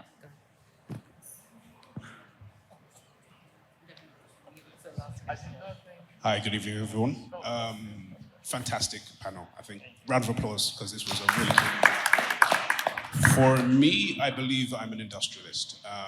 I'm in renewable energy, but I'm looking at the impact of industrialization on Nigeria, especially as Africa's largest economy. Can you hear me now? Brilliant. Yeah, so looking at the industrialization of Africa's economy, I think it doesn't really matter what sector or industry you're in, whether it's fashion, the industrialization of Nigeria you'll see for manufacturing or for mass producing your clothes locally. Again, that can go for food, that can go for vaccines and medication and pretty much every industry. Now, what I'm trying to understand, my questions are to Michael and to the wonderful Mrs. Effie. I'm curious to understand, is the data speaking towards an actual improvement in Nigeria's industrialization and growth in that area? And are we actually continually pushing policies that are working towards industrialization in Nigeria? Does that make sense? Yeah. Fantastic, thank you. Yeah, I think there's a concerted push towards industrialization. I spoke about the 8-point agenda, number 7 being accelerating diversification through industrialization. But industrialization has a lot to do with infrastructure, it has a lot to do with power. So that's, I don't want to say long game, midterm game. But on the back of that, there's still a lot of leapfrogging that can happen through digital services, through the digital space, digital infrastructure. And that is a near-term opportunity whilst, the physical infrastructure is being laid. That's a near-term opportunity that people can take advantage of. So they're basically working in tandem. It's just that one might come quicker than the other. Yeah, I think just to close on that, definitely agree that there's a lot of work pushing us in that direction. As Effie said, it is a medium to long-term game. Not sure the data is showing improvements yet, but that should not mask pockets of improvements, right? Particularly when you look at certain sectors or certain regions. FA mentioned special econ zones, agro-processing zones, and so on. So the reality is that it's such a big country, there's so many people, we're frankly so far behind on this point that it's going to take time before we can really compete. And we definitely need a lot more capital. But I am more optimistic that at least there are pockets of progress on the industrialization front in specific sectors.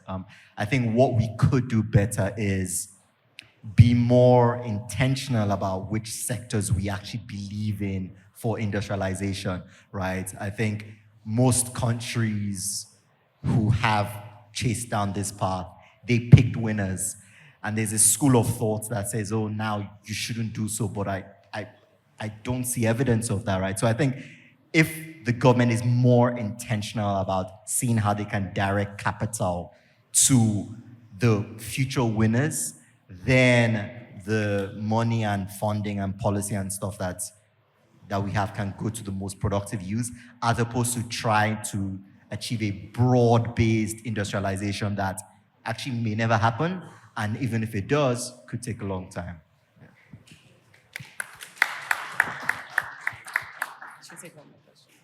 I know, okay. So is the audience in the room fine if we carry on with questions?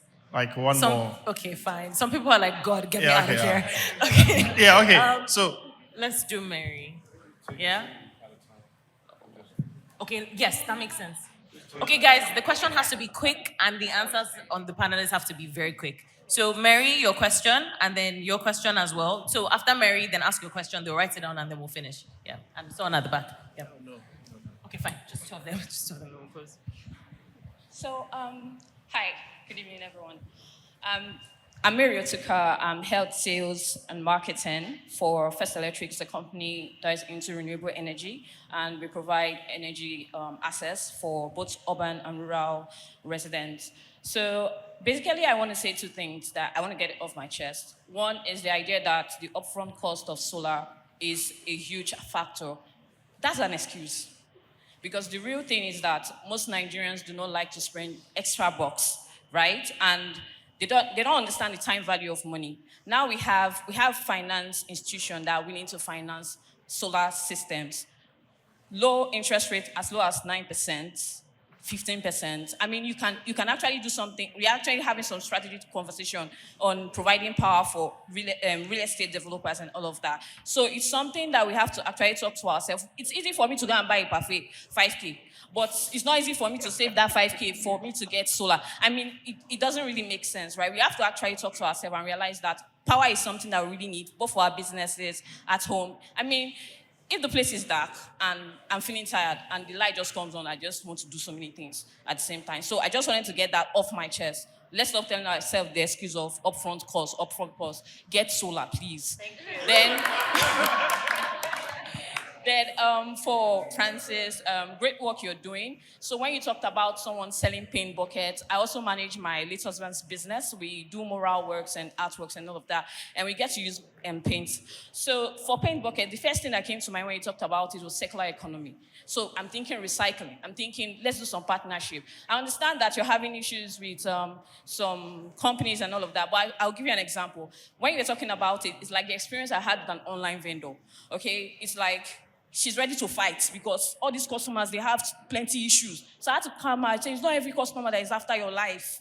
So now, every Nigerian is like government, so they want to fight. So they are not willing to have these, conversations. So I think we have to do a lot around partnership, collaboration, like real collaboration, not like surface talk and all of that with companies that are upcoming, startup and all of that. And I think we can get somewhere from there. Yeah.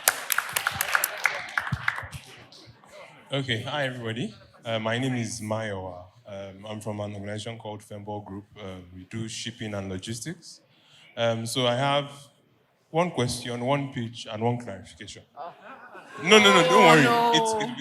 It's brief, straight to the point. I just want to just lay it out. So the first part is, I like when he talked about that in doing the Cargo deal with East African Corridor, that is a key point in reducing logistics costs, really. But the truth is, that is just one bit, right? How can we now do it broadband? One of the key reasons why logistics costs are rising is because the infrastructure deficit is a lot. So it means that there's a lot of upfront costs that we're having to pay in moving stuff. How are we looking to fix that in our ports today? That's the question. Clarification for you, clarification for the House, really. I do not think that there is government. There is only citizen, there is the law. So governments are citizens who have been empowered by the law to act for the citizenry. So it means that if we remove that shift in our mindset, that there is no government, we are all citizens and agreeing on a law or a set of policies or whatever contract that we decide. So a lot of how our governance has evolved. Sorry, what's the question? No, I've asked my question. I'm doing the clarification now. I'll be done in a bit. So a lot of how our governance has evolved has flowed from the military dictatorship, how that it was done outside of the people. That has changed culturally, but we are yet to catch up. And I hope that catch-up can happen in our generation. So I think I'll stop now. I'll make my pitch to you if you're personal.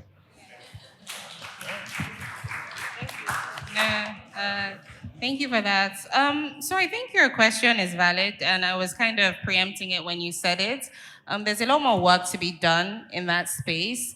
That was one deal, but to be honest, we need a lot more.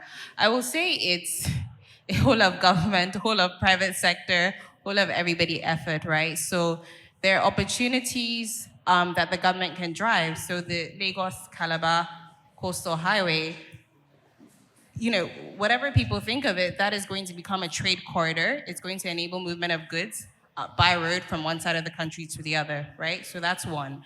But beyond that, we need shipping vessels. We need more air cargo. We need a lot more of that. That can be achieved through private sector coming up and doing it. That can be achieved through PPPs, private-public partnerships with the government. So I would say it's a whole of government and private sector coordination effort. I think there are opportunities, like probably Michael or someone said, for the government to come in and de-risk to a certain extent, so provide data, show where there's demand. And that's why it's really important to understand where people want to go, where people want to move goods to, understanding where those trade routes are, and that will show where demand is. And then, private sector can come in and see there's demand there, right? And there's going to be utility for whatever you invest in. So it's a whole of everybody efforts, ultimately.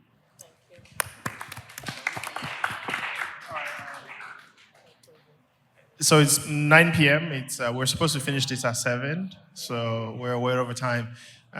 We'll have food at the back, and I'm sure many of you are hungry, but I'm hoping that our speakers will stick around so that you can talk to them, ask our questions, etc. But before we wrap this up, I would like to thank all our speakers, but also please help me clap them for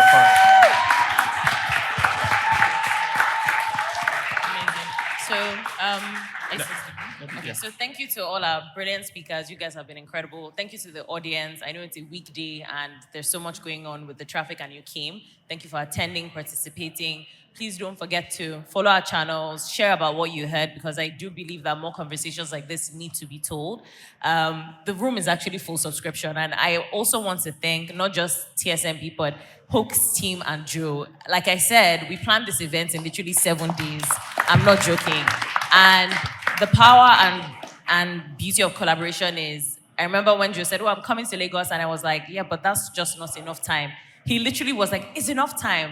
But moral of the story is that you kind of need people who actually understand your strengths to push you. Because Joe just looked at me and was like, no, Zeph, like, it's going to be fine. And truly, it was fine. So I'm so grateful. Thank you all for attending.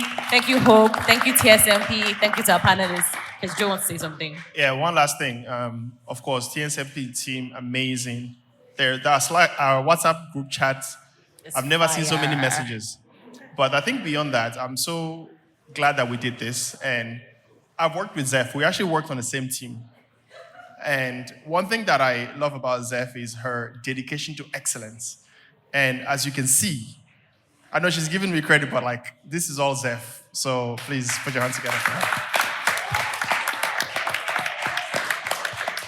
And this is just the first of many. I think these conversations are really, really important. There's so many things happening, but I've actually seen many of you didn't even move. And that's because it matters. We need to talk about these things from Nigeria to other countries to the whole continent. And I think we're all, me personally, I'm hoping that this continent will be better in our lifetime. And I think it has to start from the largest economy. So thank you all for coming. Thank you, guys. Time for food, drinks. There's a mixer, so music, stay around. Please feel free to talk to the panelists or even someone beside you. They may be your next plug. Thank you guys so much.